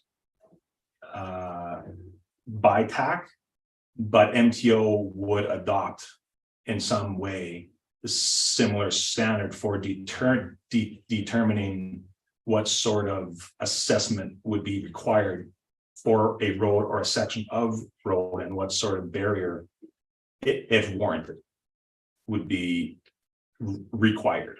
And that's the other thing, once you have the assessment done, and once the engineer stamps on it, we have to do it. Right? So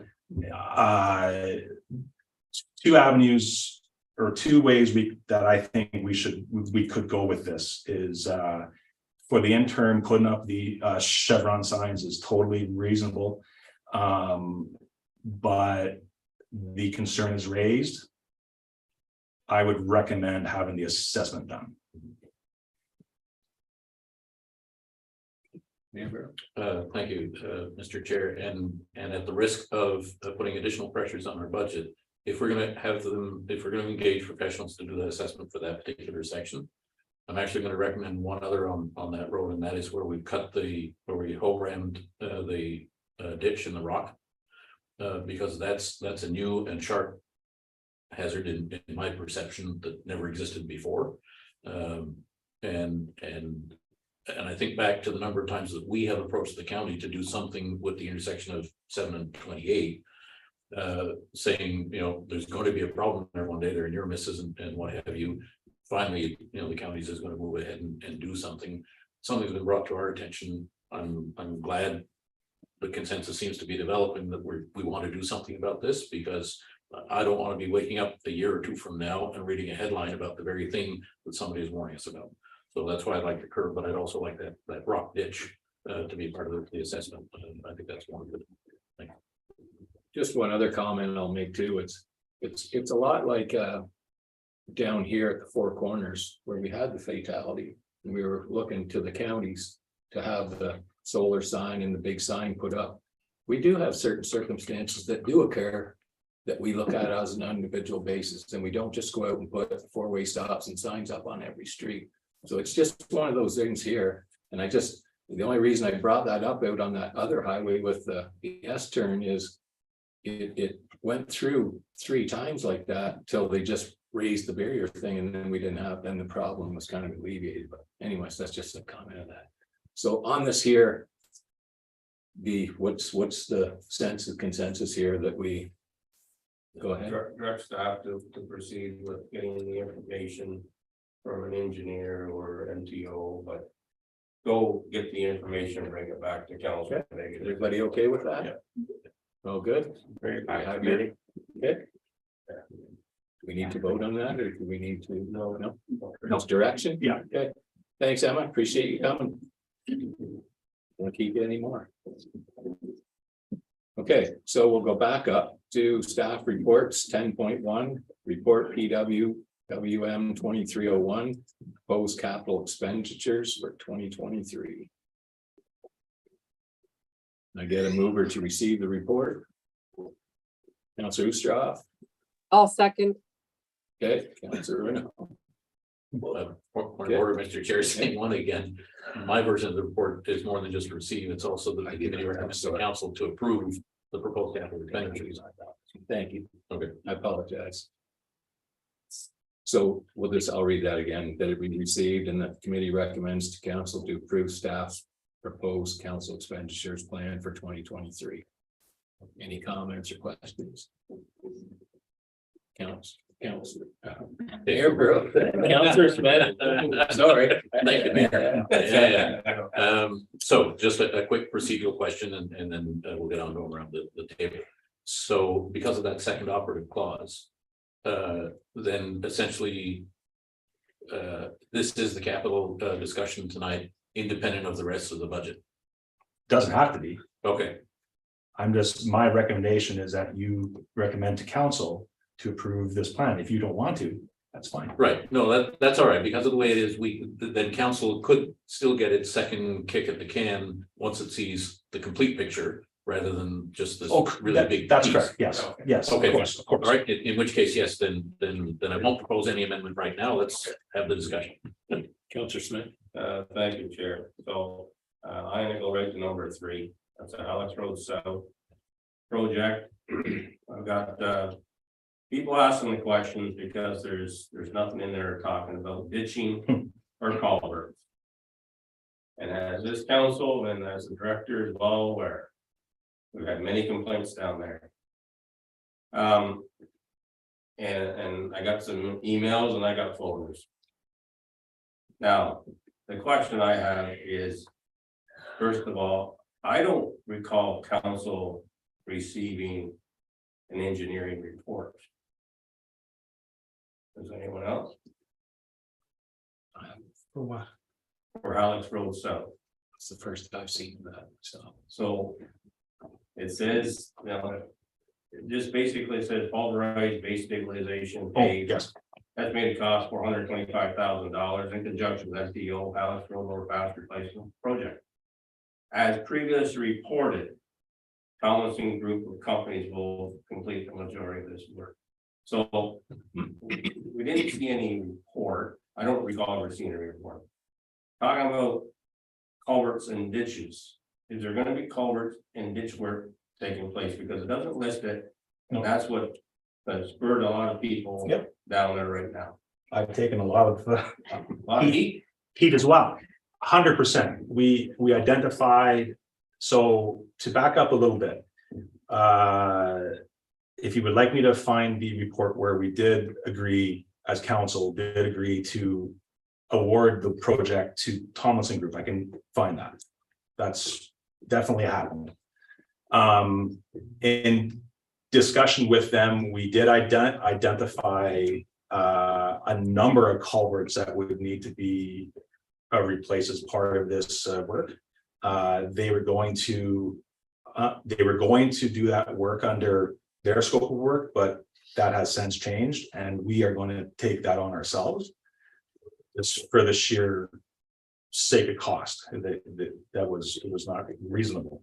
At the same time, we will be addressing any drainage issues that people have. And my direction to people that contacted me is to let me know where your concern is. And when the time is right, we will investigate it and we will determine what needs to happen. I never once thought that the entire section of that road would need to be reditched. There's established ditches along that road that are working very, very, very, very well. There are isolated sections that maybe need to be fixed. So I guess the concern is being called to me. Okay, will be down the road. I'll say down the road.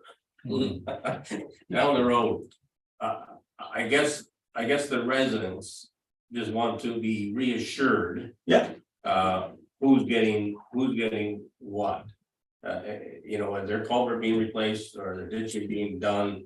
Because we won't know that information until this project gets going. That'd be my understanding. So when I looked at and I drove the road a number of times last fall. Unfortunately, there was not a really good occasion where there was lots of water flowing, but there were a number of entrance culverts that were going to be replaced. Again, we're not going to replace them all because if they're in good shape and there's no heave and there's no reason to change them, we're not going to change them. The majority of the center or cross culverts on that section road are being changed. And as far as, like I said, as far as the ditch work goes, it's going to be as required because we're doing it in-house. We have the luxury to say that we're going to assess things in the spring, identify those spots, take the concerns that come in and investigate and address those long before the road is paved. Okay, thanks. Glad to hear that. It might put some ease to some people. With regards to that. My next question is, yes, we've had COVID for 2 years and we've had projects that have been carried over. And my concern is we take on projects that we can't complete. And so I want to be assured as a council, we pass all this work, I assume the work to be completed. And when we don't complete jobs, we hear about it. Sometimes we hear that's because of the service provider that was hired, that they're lacking staff and whatever. But you know, I don't disagree that some of our staff can do some of this work as ditching. But we have other work, brushing, that our staff could be doing. And when we have a major, and I call this a major project to be done, I don't understand why we don't give it to the contractor who is doing the work. You know, let's get the work done. For a good example, and I know it's just a small item, but we just had a lady sitting right here and we talked about the line painting on our roads. We didn't pave our roads till November. We didn't put gravel on the shoulders till November. And the gravel's now in people's yards. And that really disappoints me as a resident, as a counselor, as a taxpayer. And I just think, you know, I know you're trying to save costs. $425,000 your estimate to do Hallett's Road, but I think with the major work that's going on down there with the overpass and everything else, I just think that personally, I'd rather give it to a contractor and get the work done. That's my other comment. The next question is, with all the listed work here, is this all, because our road assessment report has not been It's not done completed? yet, no. Is this work that was in the previous, or this work that just let's do? Is it? This reflects more so what you'll see in the new report. All right. I won't take Councilor Brady's thunder when it comes to the scales. Go ahead. But I just have I can find the scales on here again. We talked about the waste site. We talked about doing things at the waste site, and I don't know if is the scales in here? Did I read it in here? Yeah. Right at the bottom. Yeah, page 19 of the full package. Right at the bottom. Okay, thanks. Yeah, I don't know if scales is our answer today. We're going up for an RFP on wayside collection. We're looking at different ways of operating the waste site. I just don't know if scales is the route today until we get the other information. coming back.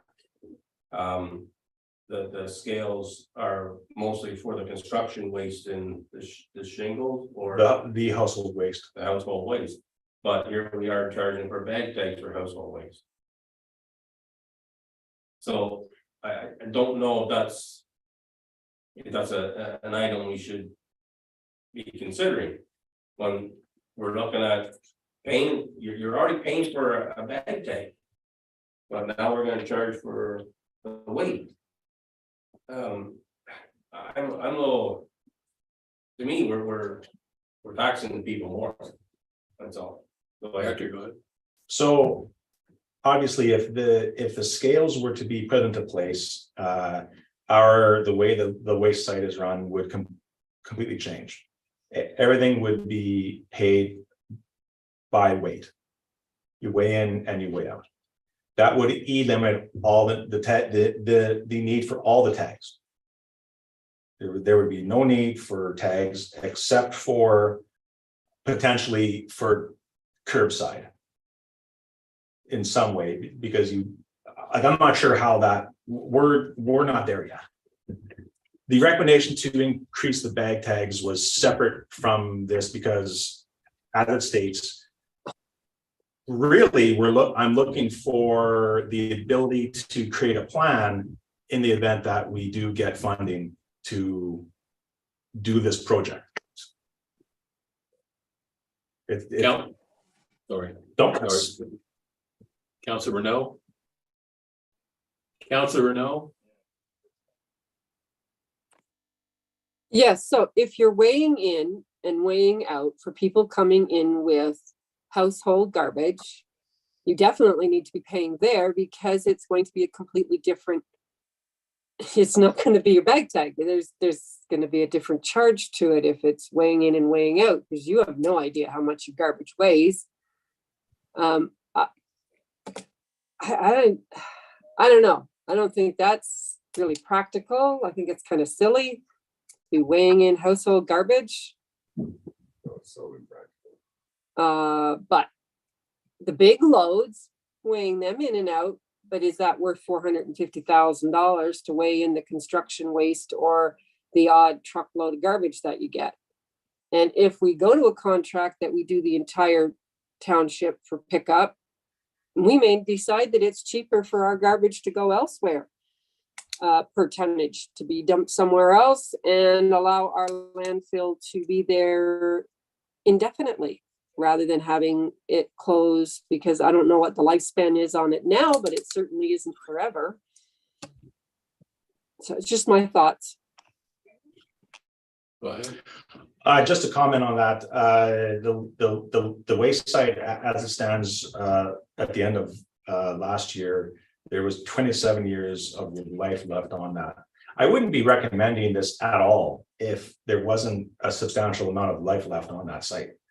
But there is. That's a long time. There's a lot of around this province. I think if the committee would like me to explore even further, there's a lot of lower tier landfill waste sites that are running scales. It's not an abnormal thing. It's very common. The township I live in, the waste site has scales. You weigh in, you weigh out. There's one fee you pay, doesn't matter what it is, it's paid per ton and streamlined, it's easy. Pay per ton. Yeah. Go ahead. So through you, Mr. Chair, if I read this paragraph correctly, because I read it several times, and at first I thought, he wants to add $450,000 to the capital spend, but I don't think that's really what you're saying. You want to spend what we need to spend, if I'm reading this correctly, $15,000, so that we have a plan in a duotang on a shelf, ready to go, that as soon as the grant funding stream opens up, we don't have to scramble to try and meet some unreal timeline like they always impose on us. So this is not a $450,000 hit to our No budget this year. Well, it is, but that's what I'm asking, but I don't expect it. Right. So my follow-up question then is, let's get right to the bullseye on the board.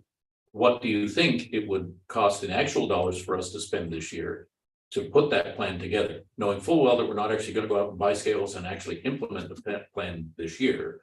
But there's gonna be some spend required to get ourselves to the point where we could pull that trigger anytime we want, either with our own money or somebody else's. The consultant that currently monitors our waste site, JP2G, I've been in the discussion with them at $10 to $15,000 to do some on-site survey work and to develop a plan that we can include with an application for funding.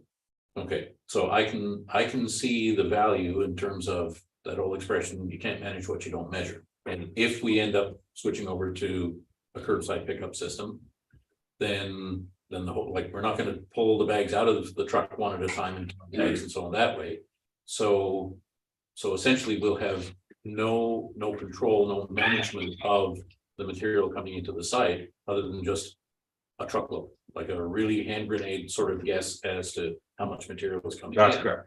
Until we do the site survey at the end of the year and we say, oh, yikes, boy, did that ever change this year? But at no point during the year will we have a sense of where it's going. So that's just one of the values that I can see in having the scale. So I'm perfectly comfortable spending a relatively small amount of money to be prepared. That if there's an opportunity to come along for 50-cent dollars or what have you, that conversation is going to be very different than a complete $450,000 conversation right now. So I'm okay with it the way it's been clarified. Thanks. Councillor Brayton and then Councillor Renault. Thank you, Mr. Mayor.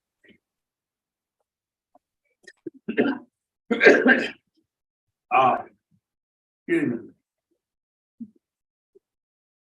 As I said before, a little earlier, here we go again with scales. It comes up every year, this time of year, the first month of the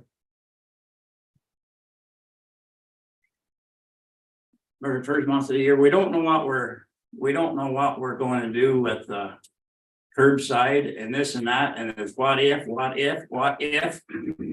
we just forget about the scales?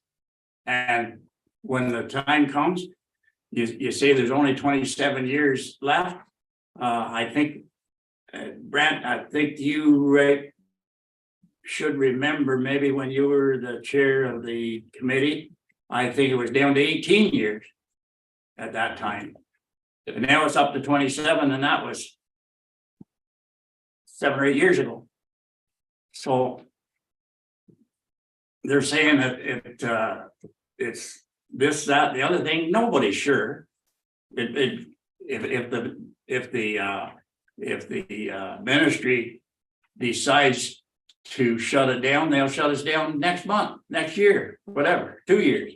But like nothing is forever. But like scales, we've turned it down every year for 10 years that I know of, and here we are every year again. Like everything, like you get sick of this bull. As far as I'm concerned, that's what it is. And somewhere along the line, it's got to come to an end and get on with what we're doing, what we do best, give the people in the township a service that's not and as cheap as we can, instead of spend. And I guess that's all I've got to say. Councillor Renault. Earl, it goes back even further than that. When Kitley joined Elizabethtown, I think it was down to 15 to 18 years life left in landfill. And that's why Kitley's garbage was going to Moose Creek to save the landfill. So I don't know who does the measuring, but it seems to grow every year rather than shrink. So that's a good thing, I guess. But we have a lot of things on the go from this one report from tonight's meeting. We're increasing the bag tag. We're going out for proposals on wayside pickup or door-to-door pickup. We're looking now at a weigh scale to charge for poundage coming in. Whoa. Can we do one thing at a time here and decide what we're doing? Because If we do one, then we don't need to do the other. And if we do that, then we're like it's a dartboard and we're just throwing darts tonight to see what we're doing. I'm getting confused before we get started here.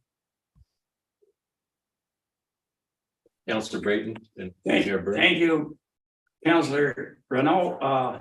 Like as you say, I agree with you. Thank you, Mr. Chair. So I'm only gonna take about 1, maybe 2 minutes and offer a little bit of explanation, because anybody listening to the meeting might now have lost complete confidence in the way that the wayside is measured and this projected life and so on. But there are good reasons why it's gone from 15 to 18 years projected 10 years ago to now still having 27 left in it. And that's because we didn't just sit around and do nothing. So we undertook a number of initiatives to increase diversion of recycling, and that gave us some additional lifespan. We have applied for and being approved for a renewed license. I was going to say a new license, but now it's actually several years old, that changed the profile of the waste carrier, and that added years to the lifespan. The old compactor that was never designed to do what it was doing all those years, that we were always so reluctant to replace because we don't know what we're doing with the waste site, we finally replaced with a piece of equipment that's up to the job, and it has further compacted the garbage that was already in the landfill. So that's created additional space. Now, are those types of things, that's low-hanging fruit and it's gone from the tree? Are we going to, continue that 5 years from now we've got 30 years left in the waste site? No. But you can have confidence that when they said 15 to 18, it really was 15 to 18 if you don't change what you're doing. We did change what we were doing, and now, we've got the benefit of the 27 years. We've now got flexibility that we could look at doing something like this. And I don't want to be too direct, but I get frustrated at only doing one thing at a time. The members will recall receiving the floodplain mapping from the Tin Cap Business Park. And it took 12 years to go from shovel ready to there are 2 lots that we can't sell. That's what happens when you only do one thing at a time. I can walk, breathe, chew gum, and be on a phone call at the same time. Let's get with the times and actually start putting ourselves in a position to be able to move things forward, rather than just, oh, there was an opportunity that just went by. I wish we were ready for that. I don't think that this particular item is going to take much of our own resources or our own staff time. This is to be ready by asking an external resource to do most of the heavy lifting for us. This is an ideal example of being able to do something in parallel and put ourselves in a position to be able to capture dollars that may come our way. Thanks. Councillor Smith. Borough, as you stated, you were confused when you read the first statement where it said $450,000. Yeah. You're not the only one. Yep. I think we all were. And I think that's where it stemmed from. Now, I think it's clear, okay, that it's $15,000 that we're asking for to get this information to move forward down the road. Which I'm okay with, but when we start out by reading $450,000, red flags go up, boys and girls, I'm sorry, but as we've already stated in the waste committee reports, we talked about improving how we do things there. So all I'm saying is that, yeah, get the information, but I wasn't supporting no $450,000 with a waste scale sitting there now. Any other comments? Last one. Okay, all right. Question number 3, down at the bottom, preparation of renovation cost estimate for the existing New Dublin Public Works facility of $15,000. What is getting done for $15,000? Work that I cannot do. Okay, so that's gonna go back to another report and discussion that previous council had of the public works garage. The conditions in $15,000 going nowhere. I don't know what you're gonna do for $15,000. That's what I'm asking. Oh, this is just, if you'll remember back before Christmas, direction was given to staff by council to develop a cost estimate to renovate that building in favor of replacement. So I do not have the time or the means or the ability to create a scope of work to renovate a building. Therefore, that's what I'm having done. That was the direction of council. This is a consultant fee, 15,000 for Gorgon to go through the facility. Just didn't say that. Yeah, just clarity. Preparation of a renovation cost estimate of the existing New Dublin Public Works facility, $15,000. It's just, what's confusing is the work will be completed by Gorgon. That's okay. It's all good. It's clear now. We're clear. Sorry, Jared, you are correct. Bergeron is a construction company. It's a company that performs that type of work. Back to a statement I made previous tonight. This is a company that's gonna probably bid on the job. May not, I'm just saying. So. I should never go back, but in my position, what I do in life. Yeah, I would add, and shouldn't say engineer because it costs money, but. This is costing us money too, but an engineer wouldn't say, okay, this needs to be done, whatever. All I'm saying is that when I read the word completed by Bergeron Construction, I'm saying, what's he gonna do? Okay, so now I understand where you're going. I just hope it doesn't burn down the road when the project is posted. Any other questions? Any other comments? Councilor Renault? I just have to ask a question here. So you got a construction company that's going to, for $15,000, which I think is outrageous, tell you what needs to be done at the New Dublin Public Works building so that they can, or anyone can bid on the job. Does anybody see the problem with that? Because I do. Go ahead. We have two existing reports that tell us what work needs to be done to that building. Then why do you need a third? Because I don't have the means or the knowledge of buildings to come up with what the item by item list, what it would cost. We need to know how much it should cost. What me do for you? Well, isn't that why you get tenders? You say, here's what needs to be done, tender it. You don't pay them $15,000 to tender. Tendering, you can't. Go ahead. You can't tender in order to price shop, and that's exactly what you would be doing there.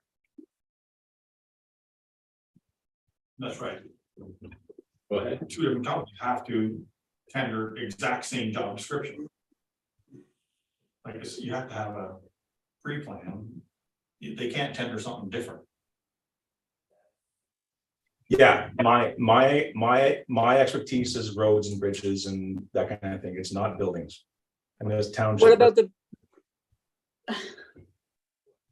Councilor Renault? what about the building inspector? Could he not be telling you what it's gonna be? Home inspector, Not price. $350. So, Councilor Renault is not going to comment. Thank you. Any other comments? I can't. Okay, Oh, Councilor Brayton. thanks. If we have two people that give you a price, why would we need to spend 15 grand for a third person? I don't quite understand that part. The existing reports identify the work and they give you high level costs. But as we have gone through this process of accepting the estimates that these engineers give us, we find that they're really, really high. Because they're weighing on this, they're going at the very high end of the scale of what things may or may not cost. This process is a local contractor who understands local trades and local pricing. We'll get a much more realistic cost estimate for the work. You think that we'd save the $15,000 by getting somebody else to give you a price on? Is that what you're saying? I just make a comment on that. Just for an example, at the fire hall, when we were in the middle of that, the prices of the lumber were gone off the map. And then right now, the 4x8 sheet of OSB, just for an example, that was last June was $40 a sheet, is now $18.48 a sheet. So how relevant or current would that be? You know what I mean? Mm-hmm. Yeah, but Tom, wouldn't the two people have to pay the same price for a sheet of plywood? Yeah, I just think their pricing might be different now. Yeah, okay, so if you put it out for RFP or don't you think that they would be putting that down a fine-tune their prices to, and that would be the price of it, then both of them would be equal on that? Like I just, why spend another 15 grand when we could put that 15 grand towards the grads? That's what I'm thinking. But we did the same thing with the fire hall, that's all I'm saying. We had to go out and get people to do the same. We did the same thing, got the cost estimates.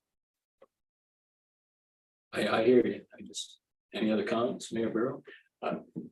I guess I was reading this a little bit differently again. I assume that this is work that is going to put together a detailed scope of work, basically the document that we go out to tender with.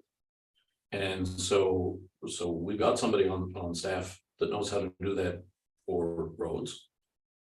The suggestion of our building inspector is an interesting one to pursue. That would assume that he's got enough slack time to do it.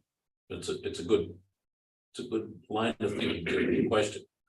But I guess I didn't have a problem with the fact that somebody needs to be doing the technical detailed work to put all of the words and all the clauses in all the right places on what is essentially going to become the tender package. And that work has value. I didn't think, based on what I figure we're going to end up spending at that building. So you're saying an engineer? Well, whether it has to be an engineer that has a stamp and all the insurance and so on, I'm assuming if it needed to be an engineer, Yeah. the staff would have come to us and said, we need you an engineer to do this. And the price tag might have been 25 grand instead of 15. But I'm thinking that since our staff has come to us and said, we need this work doing at a cost of 15,000, and this company is capable of doing that he's not overspending to get fancy blueprints where we don't need them. Yeah. I could follow our reading. Excuse me, I just thinking of the 15 grand going out Oh, yeah. and not getting but bang for your buck, eh? I agree. Go ahead. The other factor here is that if we had a direction of where we were going to be going with that building, if we knew that we were going to be renovating, or if we knew that we're going to be replacing it, that at that point we would be going out to RP for an architect to either replace or renovate. But we don't know what direction we're going yet. And again, I'll say, whether it's a contractor, a consultant, or in-house, we need to know what the renovation costs would be, because that's what council wanted. Okay, Councilor Brayton. Thank you, and I think I see you, Councilor now. through you, Mr. Chair, the director. Before Christmas, we were on a maintain what we have. Buildings and roads and everything else, and I don't think that's changed. And I wouldn't be recommending a new build up there. I would be say it would have to be maintained, maintain what we have and carry on. Thank you. Councilor Renault? Okay, two questions. To me, I was just looking at this as, we have an engineer tell us what we need for a road, and then we go out and tender and they give it to us. We don't know the cost of the road. But okay, fine, you say that we can't put this together for a tender. We need someone else to do that. Someone else is going to do what it costs us to do the renovation. Are they also going to say, okay, so the renovation is going to cost you $10, but if you rebuild, it's going to cost you $5 or it's going to cost you $20? Is he going to tell you that so that we can then say, oh, well, it's going to cost us half as much to get a brand new building? Why would we renovate? Because quite frankly, telling me how much it's going to cost to renovate without knowing how much it's going to cost to rebuild, unless the renovation cost is really low, you're not comparing your apples and you're comparing apples and oranges. You don't know. So we already know. The engineer already told you here, the studies say that it's 130,167 reduction from, and that's actually in 2023, and it's reduced almost 10% from 2022, which doesn't make sense either, but anyhow. Yeah. Okay, go ahead. We already know, based on the reporting that was received late last year, what a new building would cost. However, yes, I have asked Borgon to also provide a high level cost estimate on a new building with a reduced scope of work based on what was presented to council previously. For 15,000? Yeah. They're gonna do this all in the 15? Yes. Okay. Not a bad deal. I wouldn't, I can't, I thought that would be 15 grand in itself to do a new build. Anybody else? Yeah, bro. So I just have one remaining question around this comparison thing. This is essentially, in both cases, existing footprint, or does this include any expansion of the building at all? The renovation includes expansion. Okay. Okay. Renovation, sorry, what'd you say? The renovation would include expansion. We are way too small. Thank you. Any other questions or comments? So the recommendation is the report be received and the committee recommends to council to approve staff proposed capital expenditure plan for 2023. Councilor Brady. Thank you. Did you, Mr. Director, did you look at Hell Road and Sealy Road and Greenbush Road?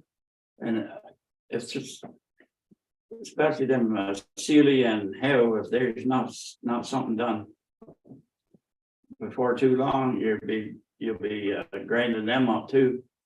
Have you looked at them?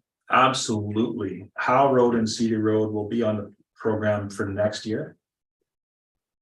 Could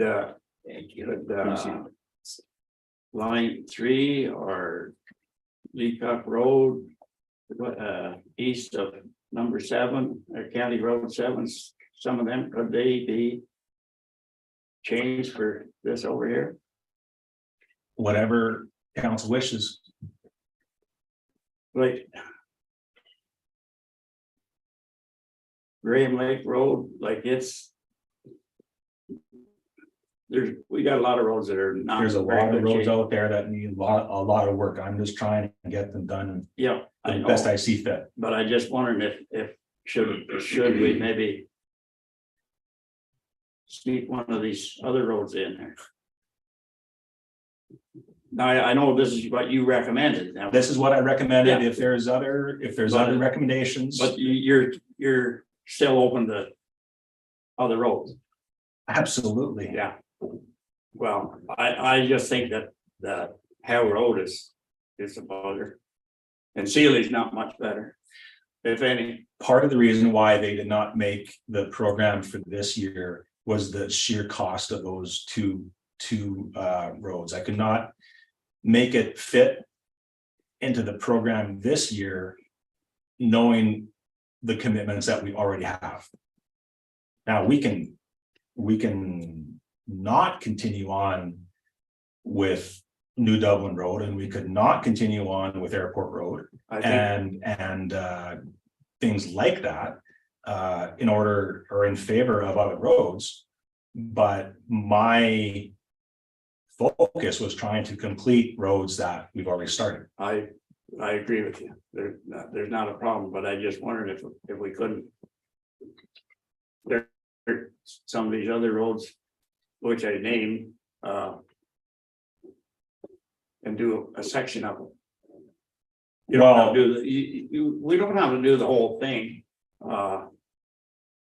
Any road, I don't think we have. I don't see the benefit in doing a section of road or doing pieces of a complete section of road. You get your best bang for your buck when you do the entire road. Exactly, just the same as here, but we're doing this in 2 halves in Right. 2 years. And I just, For the same reason, yeah. why can't we do that with another road, the same thing? You can. Last comment, and it will be my last comment on this report. In regards to number 9, the actual road rejuvenation.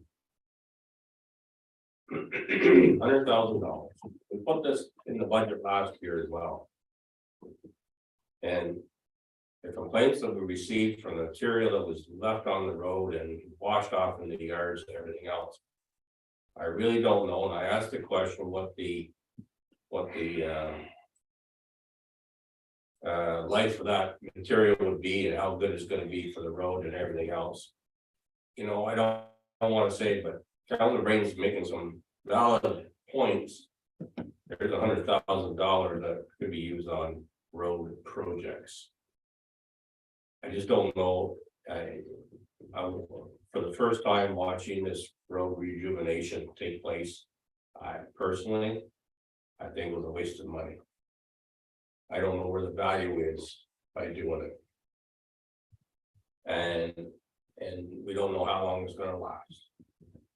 So all I'm asking is something this committee needs to consider. Is it $100,000 we go and put into actual road asphalt construction? Or we go ahead and just put $100,000 on this sand, micro sand, whatever, try to fill some cracks. I personally will not support road rejuvenation after watching it apply last year. Anybody else? Yeah, bro.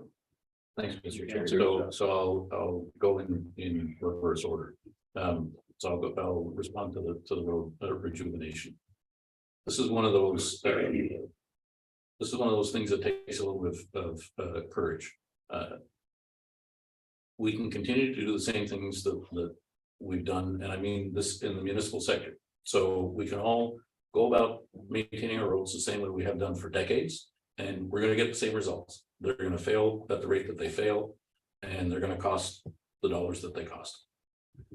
The problem with this is it's almost like an insurance policy. You never really see the value of the insurance policy until you have to make a claim. We've made the investment in that road rejuvenation. We won't see the value of that until we take a look at our overall road plan, say 10 years from now, and we see that that road lasted 4 years longer than it was sort of expected to without that, or 5 years, or whatever it turns out to be. And when you do the dollar cost analysis on where you spend your money and how you spend your money, things like this are what stretch the tax dollar further, so that eventually, not this year, but eventually we can go and catch up on more of those Powell roads and PV roads and Butternut Bay. And, you know, we've all got our pet roads based on people that call and complain. I've attended enough conferences, enough seminars, I've educated myself enough around this. This is one of many different types of things that we can do to intervene in our road system to stretch the tax dollars a little bit further. Correct me if I'm wrong, Director, but this process was not to put sand in the cracks. The sand is a byproduct of the actual application. The sand is so that the material doesn't come back up on the tires and everything else. That's correct. So absolutely, I agree that there were some things to be learned from that project. I think we need to do a better job of communicating to people on the roads where we're going to do this, so that everybody knows what to expect and why, and that it's in their wallet's best interest for us to be doing things like this. So I'm not ready to throw in the towel on these programs, because there are examples in other municipalities that can show some benefit to the overall budget. The original point that I wanted to make around, picking which roads and so on. Don't take this term the wrong way. I think the days of politically interfering with the list of recommended roads needs to be the time of the past. These roads are selected for a reason, and once we start messing with a link in the chain, then the rest of the chain starts to get knotted up. Because if we're going to do it for Howe Road and Cedar Road, then there are about 10 other roads that we should be working into this somehow. And all of a sudden, after another 2 hours of discussion, this list of 9 items isn't going to have a single thing on it left from the original list. So I think I'm at a point where I've learned to trust our director. He's proven himself well over the years that he's been with us. He's come to us with this recommendation for a reason. Probably this has come a lot out of the asset management plan, which we're only just starting to get into on a more regular basis. So I didn't see anything wrong with what was presented here. What we need to do is communicate to our residents maybe our 5-year road plan, and that's not a promise, that's a target. Because my experience has been people feel better if you can say to them, I know your road isn't getting done this year. What they hate to hear is, I don't know when your road is getting done. What they prefer to hear is, it's not going to get done this year.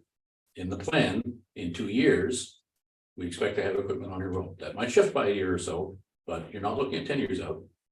Your road is going to get done in 2 years. I think that's the direction that we need to start heading in, is just sticking with the plan. Thanks. Councilors. Can I change it to another question, another part of the presentation? Number 4. 2 additional speed radar signs. So maybe it's more information for me. Solar packages and $10,000. What's the purpose? What do we gain from radar signs? Is there a recording device in there that we can give to the police, or what do we do with it? Or do we send letters to the people that are speeding, or? So we currently have 2 radar signs in our tackle box. Okay. That we can move around and put on roads upon request and upon a high volume of complaint. And it does a few things. It's like, what the radar signs are. They show you your speed.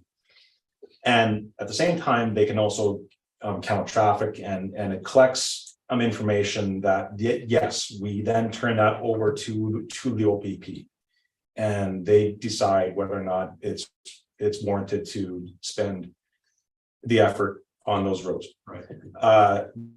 This is an example of the township has, as far as I know, 2 separate community safety zones.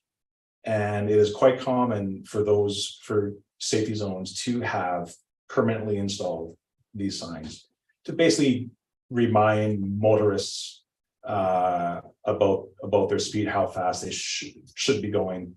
It is a public safety measure. That's really all it is. And also, why Airport Road? Like, is there a school nearby, or? It's a public safety zone. It was an established public safety zone. I'm not sure how far back. I can Go ahead. You know what? That was actually me that created it before I was on council. I brought it to council. Because of the subdivision, there's a lot of people that walk. Well, we have no sidewalks. And people speed down there very, very quickly. There's been a couple close runs. The mayor almost ran me over a week ago. I'm speeding. Speeding, but yeah, it's been a huge issue there. I don't, I was actually looking at this.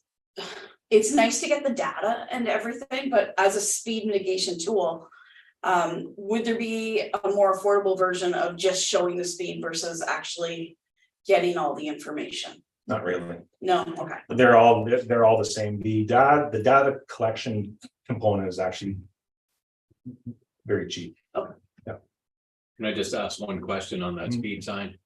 How has it been with the two that we have? No maintenance, no issues, no problems? Oh, no, Nothing. they've been great. Good. Okay, yeah, thank you for the explanation. Any other questions? Just a comment. As you know, you can put them there, they're gonna stay there permanently. Regular residents know that. They know nothing's gonna take place. Sure, we collect the data, we tell the OPP, but you all know. The OPP are gonna sit there just because we say so. Okay? I don't disagree about buying them.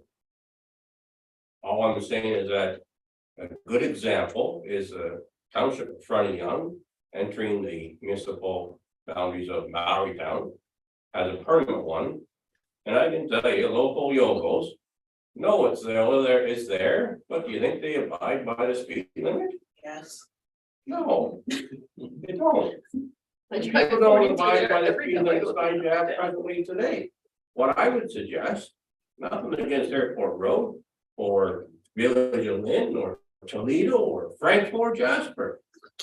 You wanna buy 2 more signs and you can have 4 of them circulating around the municipality? I think that might be better bang for your buck.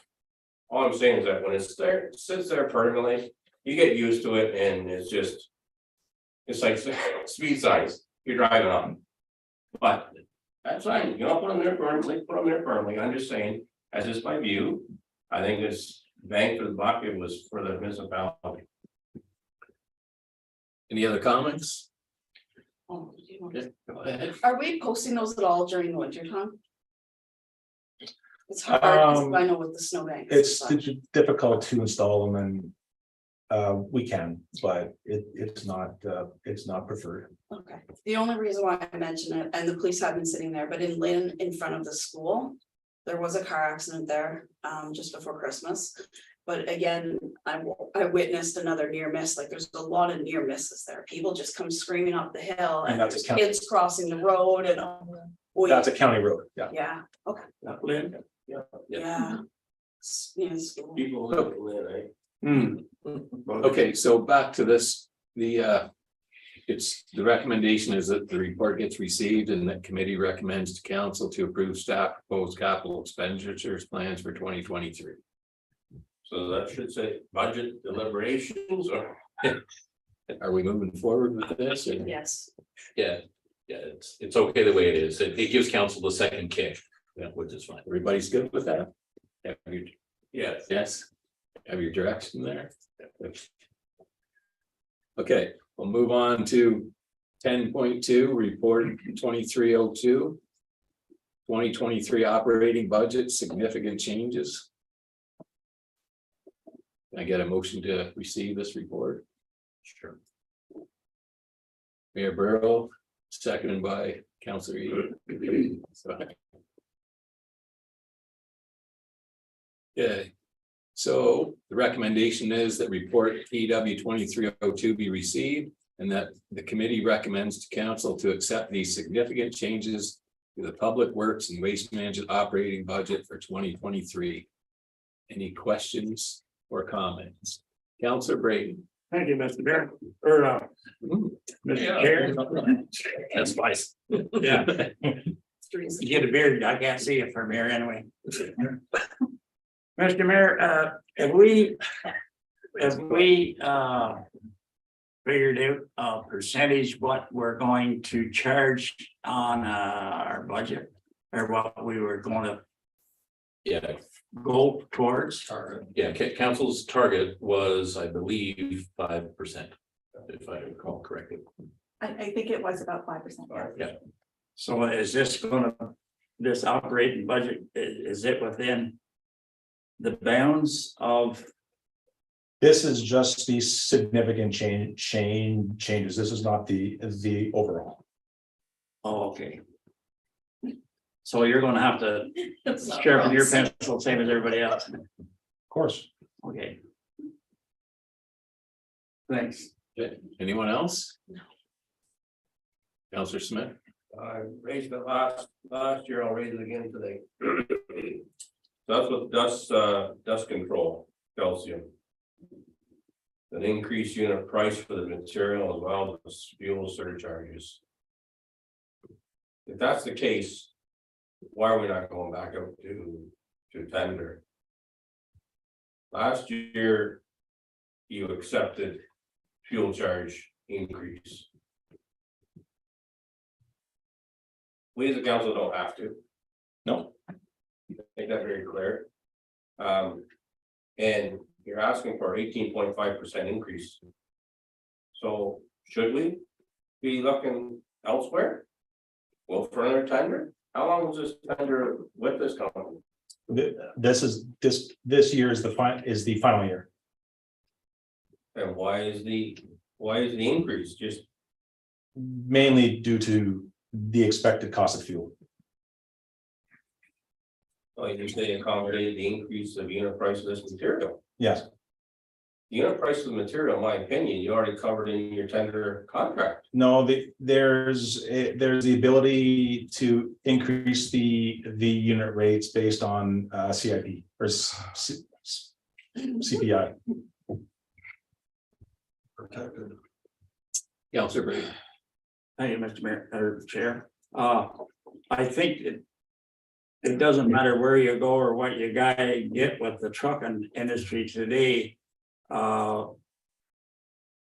Diesel being over $2 a liter, you're going to get if you're going to get anything, you're going to have to pay fuel surcharge. And that's just the way the beast works today. Never used to be like that, but it is today. So I guess we gotta put up with it, do with it, one or the other. Thank you, Mr. Chair. If I spend a lot of time thinking about these types of things. And when you think it through and you look at the expectations a completely different way, if we expect that we go out to tender and that we get a response that's going to lock in a price for X number of years, and we're going to hold people to that regardless of how exceptional world circumstances are, then in every aspect of the private sector, you teach people how to treat you. And these people, all the contractors that respond to tenders on a regular basis are going to see that that's our expectation. And I can tell you what I would do as a business if I were in their shoes. If you're going to expect me to absorb things I can't even fathom may happen to me over the next 3 to 5 years, I'm going to build that shock absorber in. And I'd be willing to bet that all my peers, since there are only 1 or 2 or 3 of us that actually do this type of work and some others, they're all going to hear, hey, when EK tenders, they're going to hold you to it. They're like, doesn't matter what happens around the world, your price is your price. So you better be prepared for that. We're going to end up paying through the nose when we don't have to. I think if we treat the private sector reasonably, the private sector is going to treat us reasonably. This is a two-way street. I think the explanations that we're getting for why these prices are increasing are not out of line with what we see going on in the rest of the world. That's the only reason I'm content. If they were out of line, I'd be, the line would form behind me to be upset. I'm frustrated, but I'm not upset because the explanations are reasonable. And I don't want to get into an adversarial relationship with the private sector. Councilor Brady? Thank you. That's right, Mr. Mayor, and you accept a tender, a contract, but the fuel surcharge is up and down according to the price of fuel. So they're not holding your feet to the fire on the fuel surcharge. It's up and down. So like if they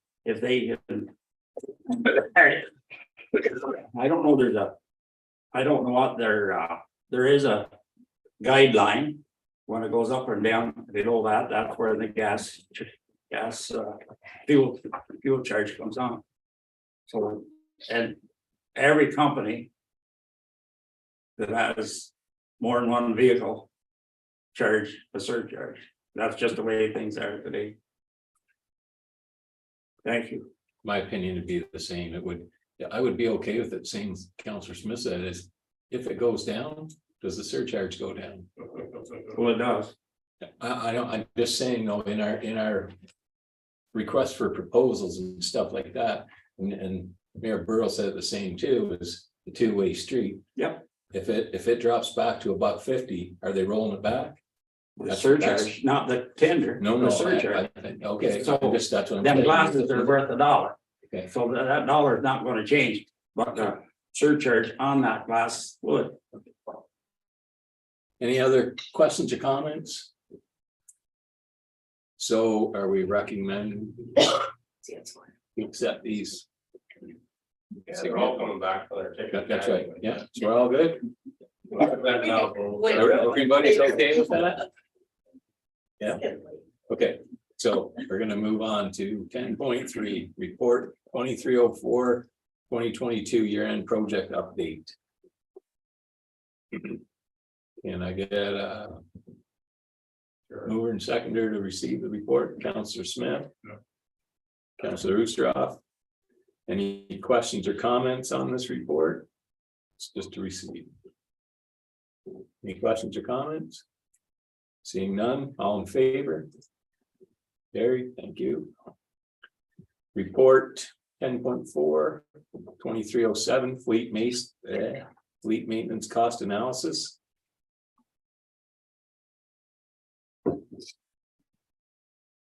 Can I get a mover and seconder to receive this report? Counselor Edie? Mayor Burrow? Any questions or comments on this report? Counselor Renault? Counselor Renault? You put your hand up? No. Counselor Brayton? Thank you.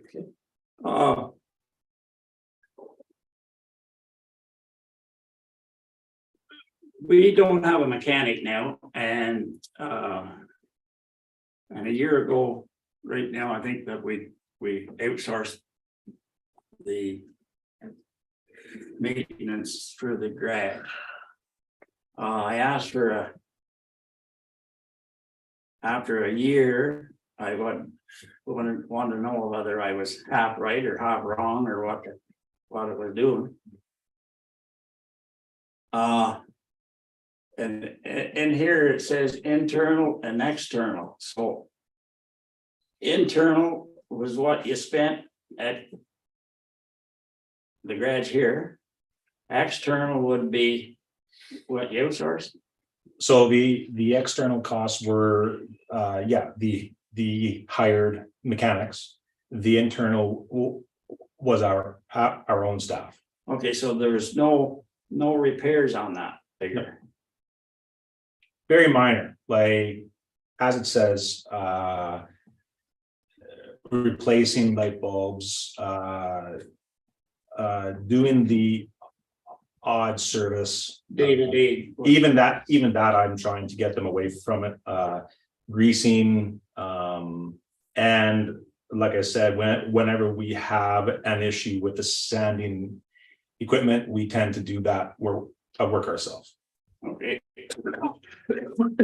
Well, what I was actually looking for was, I was looking to see how much money cost you for mechanics, outsourcing, and how much for parts. Your parts you're gonna have to buy anyway.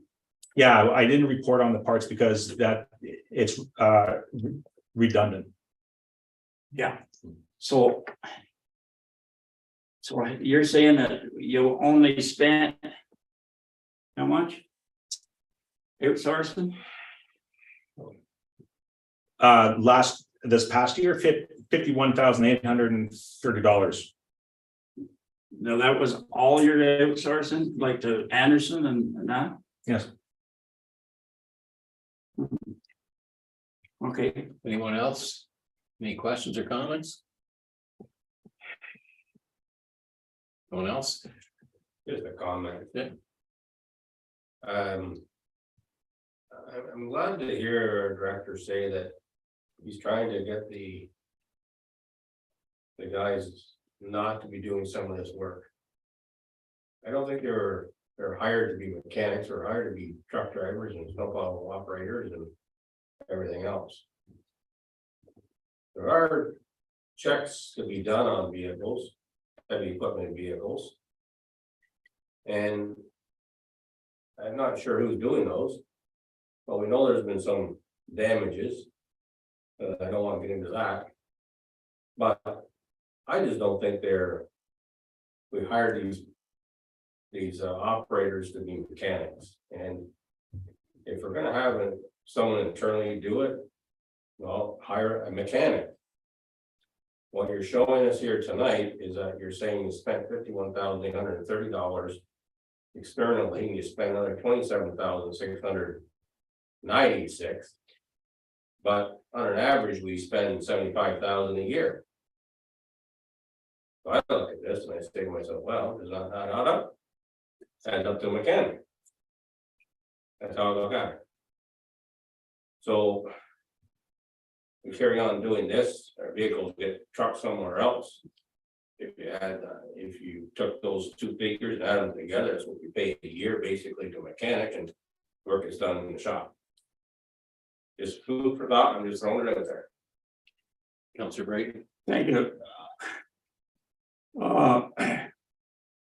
When you have your AZ license, that's air and you can drive tractor trailer. You are required as a driver.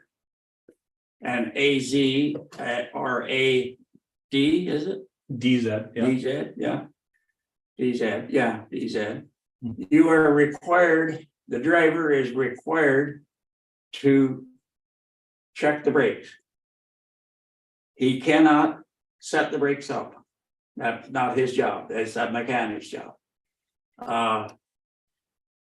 It's up to the driver to circle the truck and inspect everything. And there's a list that they've got to go through if they go through it. So they're not, it shouldn't be expected. I don't think they are expected. A driver is not expected to do anything, not even if he greases a truck and changes the oil. That's it's a plus. Some of the help that you get today, I don't think I'd want them changing the oil or greasing them because it could be half done, but that comes with the license that they hold in their pocket that they're required to do and not required to do. So just a follow-up. Go ahead. I'm not talking, but so basically it's a visual inspection. Exactly, yeah. Airbrooke? Thank you, Mr. Chair. So I know that this is in response to some questions that we've been asking, and I'm happy with the information that we have. If we're going to get into a deeper discussion around, do we go back to hiring a mechanic on staff and so on? We're about to consider what we want to do with that building. We've already heard that the equipment's packed in like sardines. We need to expand the building. Just putting it on the radar, we need to consider that along with the body, the mechanic, there's the equipment.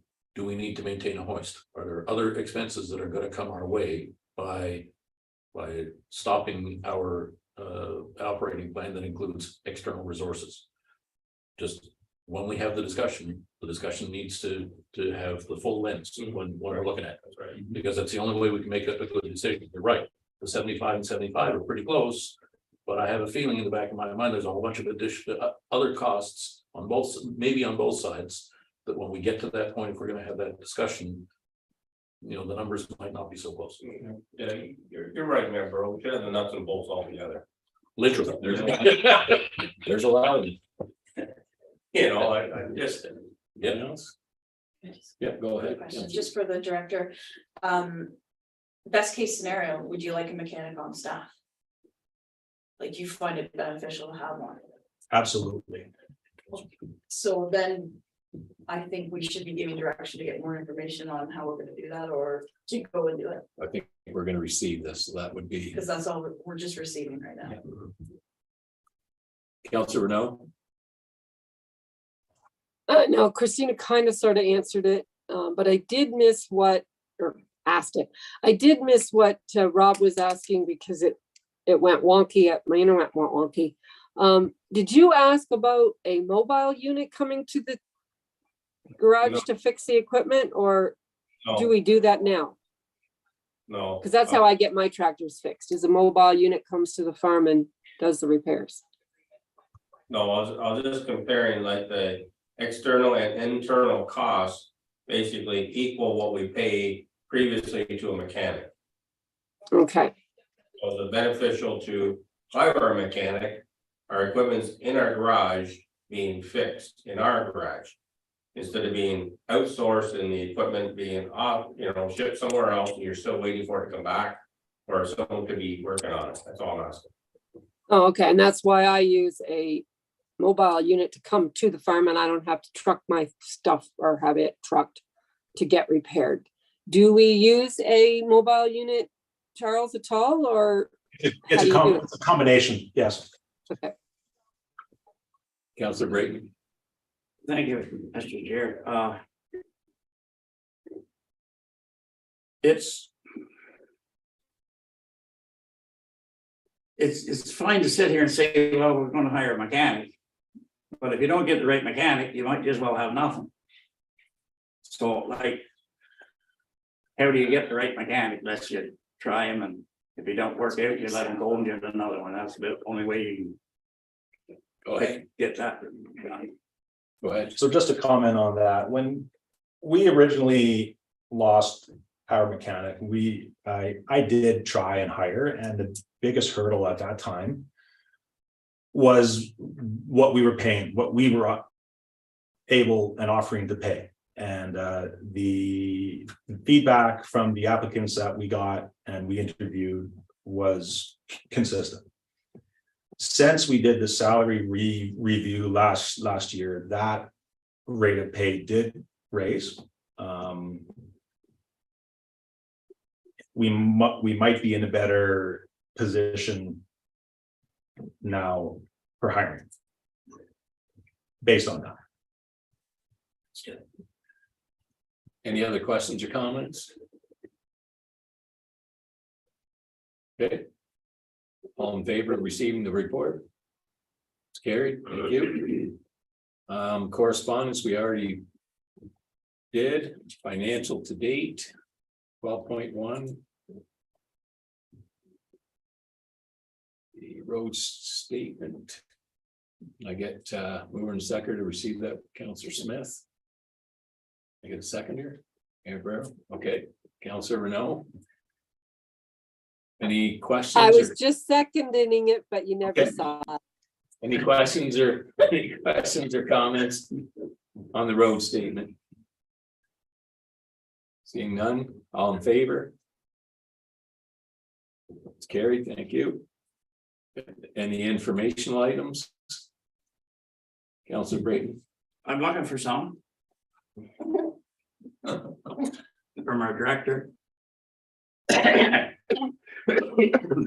Excuse me, we had a bulldozer, No, we had a bulldozer we had one, yeah, and you sold it. correct. How much you get for it? More than what we paid for it. I can't remember the exact number, but I can report back. 55,000, I think, is what thereabouts. We got 20,000 more than you paid for it then. Oh, at least, yeah. I know you paid, we Yeah. paid 30. Okay. Now, another question I ask you. Somewhere around Christmas time. Well, maybe before that. Picked up my desk. I want to thank everybody for donating a desk for me today. And Charles helped load it on the truck. We got it home, got in the garage. I haven't got it downstairs yet, but anyway. There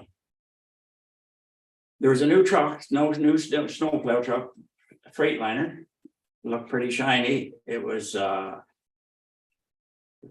brand new. And a year ago, Christmas time, we had one roll over on 29 Highway in Toledo, in the middle of the road. Around Christmas time this year, and that was a secret because we were quite a while before we found out about that. This Christmas past, I had a guy come up and look at this. I said, "What's that?" And here's another snowplow on its side in the ditch. I said, "Where was that?" He said, "Rock Spring Road." He said, "Look at this," and he brought the door up, Elizabethtown-Kitley on. Holy shit! Now, the price of that equipment, I want to know from you, Charles. Don't you think that council has to come up with that kind of money? Don't you think that we should be obligated to fight to know something major like that, what happens, and let at least council know what's going on? Is that a fair question? I mean, if it's council's wish for me to report every time a unit goes in the ditch, sure. Well, it was big damage. No, there was Not this time. No, exactly. The other If one, there was big damage, there would have been. we didn't hear about, we didn't hear about it last year either. But I think that if we have to come up with that kind of money to buy a piece of equipment, we should have a little bit of knowledge of what goes on with that equipment. Like, it's not to get on anybody to point fingers or anything, but I think that we should know, just in the case of my case. Oh, look at here, you rolled over another one. Oh, I rolled over what? Oh, picture right in front of you. So I think that we should be informed about that kind of stuff. Councillor Renault. I don't know how the rest of the people feel, but that's the way I feel. Councillor Renault. I hate to do this, but I agree with Earl. If the ratepayers are going to be the ones telling us that these things happen, does that not make us look pretty foolish that we didn't know that it happened? I don't want a big report about it, but it would be nice to know that and how often does this happen, that our trucks go in the ditch? I would hope not very.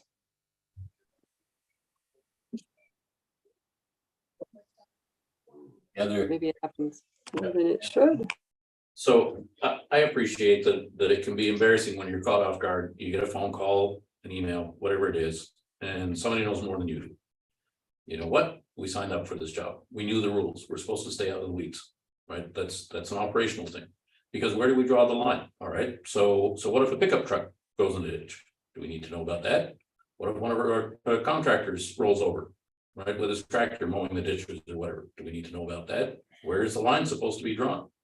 Right, we did find out about the rollover after the fact when we said we were putting it through the insurance, we were having it assessed and so on. We didn't need to know about it on the day or even the week after for any other reason than just so that we could look good when somebody phones us and they say, "Oh yeah, I already knew about that."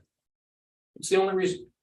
Right, when it comes right down to it, we knew what the rules of the game were when we ran for office, that we're supposed to make policy, right? We're not supposed to be in mowing the weeds and interfering with the day-to-day operation. Would I like to know? Sure. But I knew what the rules of the game were when I ran for the office. So I'm entirely satisfied so far that the only reason to want to know that information is just so that you can look good. And that's not a good enough reason for me. Thanks. Any other comment? Yeah. Councillor Brady. Follow up. I don't care about looking good, Mr. Mayor. I don't like being made a fool of. $365,000 is a goddamn lot of money. Councillor Brady. It's a lot of money. That's the I'm last. sorry. Okay, that's the last of that. It's a lot of money. And it's not for my information, if you're not interested, just go and put your head in the sand. I don't care. But for me, I take interest in the people that in this township. I take interest in the people that are working for me, and somewhere along the line with $365,000 that I've got to come up with, if it's written out. This time it was just a mayor, but if it's written out, you want to come to me? Oh yeah, they'll come to you. I need this. So it's just information maybe, but I think we're entitled to know. Thank you very much, You're welcome. Mr. Chair. Any other comments? Any other informational items? Any public question period? Yes, oh, sorry, go ahead. No, you go ahead. So we have received 3 separate emails. One of them is with a question, the other 2 are comments. Overall, it's about the same topic. So is the committee okay with me just reading the message that has a question with it? We'll start with the question, yeah. So this came from Linda Jones. Members of council, after reviewing the report proposed for Halleck's Road South, I do have a question. I read that new paving was going to take place. My question is, why at that time are the ditches and culverts not being looked at after? The ditches have not been dug out for over 10 years. So over those years, they have filled in. This being said, the overflow of water in excess at times runs over onto the road. The water flow also comes from Eleanor Culver Place, thus putting more need for better culvert drainage. The water flow ends near my property and at times it's over the ditch edge. I keep my ditch well maintained. Allison, what was the lady's name? This message came from Linda Jones. Linda Jones. Okay, is there any comments about? We did cover that back in the meeting, that there was a bunch of stuff would get done. If you can forward that to me, I can respond. Yeah, I'll forward the brief. Okay, and thanks, Linda, if you're watching, we'll get that sorted out and get back to you. Okay, and the other 2 comments? We're about the same topic. I can read them if Yeah, the probably committee good to read them. Sure. Please. So the first one, or the next one is from Russ and Cheryl Fraser. Good afternoon. I reside at blank Halleck's Road South. I reviewed the council agenda for the meeting of January 16th, 2023, and in particular, the item outlining the reconstruction project of Halleck's Road South. In the report, there is no mention of any ditch or culvert work being carried out. We have had a habitual problem of water not draining from the upstream side of our entrance culvert. In addition, the top of the culvert is only 2 inches below the finished grade of our driveway, which results in a permanent speed bump at the entrance. Your attention to this matter would be greatly appreciated. Thank you. And the final one is from Art Denny. It would appear that we have been lied to again. It seems that people will promise anything to get elected. For years, we have been told that our roads and ditches will be done, but it appears that the residents of Halleck's Road South will be disappointed again. We pay taxes to get nothing for them. Instead, our money is used to buy property. I guess that was a priority over resident safety. The road needs to be widened and the surface and resurfaced before someone gets hurt. In the past couple of years, there's more traffic, including heavy equipment and transport trucks. There are 5 transports on each night of this past weekend and 2 today. People with disabilities can't walk safely because when vehicles pass, you get forced over towards the ditch. We also suffer through major flooding of our properties and basements. It will only get worse with climate change, bringing more uncertain and severe weather. The culverts are not all the same size or elevation. The ditches need digging out so flow is better. Our elderly neighbor can often be seen cleaning out the ditch to try to stop flooding. Perhaps the township should be held responsible for damage to properties if they are not going to correct the problems. The next time it costs me over $30,000 to repair my home after a flood, I'll be looking for the township to cover it. I think it is time for the council to take a hard look at its priorities. And that's the end of it. Okay, thank you. Okay. those will get looked after or responded to. Thank you. Yeah, Just a quick question. I just had a couple of people on Everett Road wondering what was going to happen with the gravel that has gone 10 feet onto everyone's lawn. Yeah, every, Free, look here with all. yeah, it's free. It'll be cleaned up. Okay. As we do every spring. Okay. okay, good. Okay, can I have What's that? somebody that for in there. adjournment? Got that. Mayor Burrow? All in favor? Thank you. Meeting's adjourned.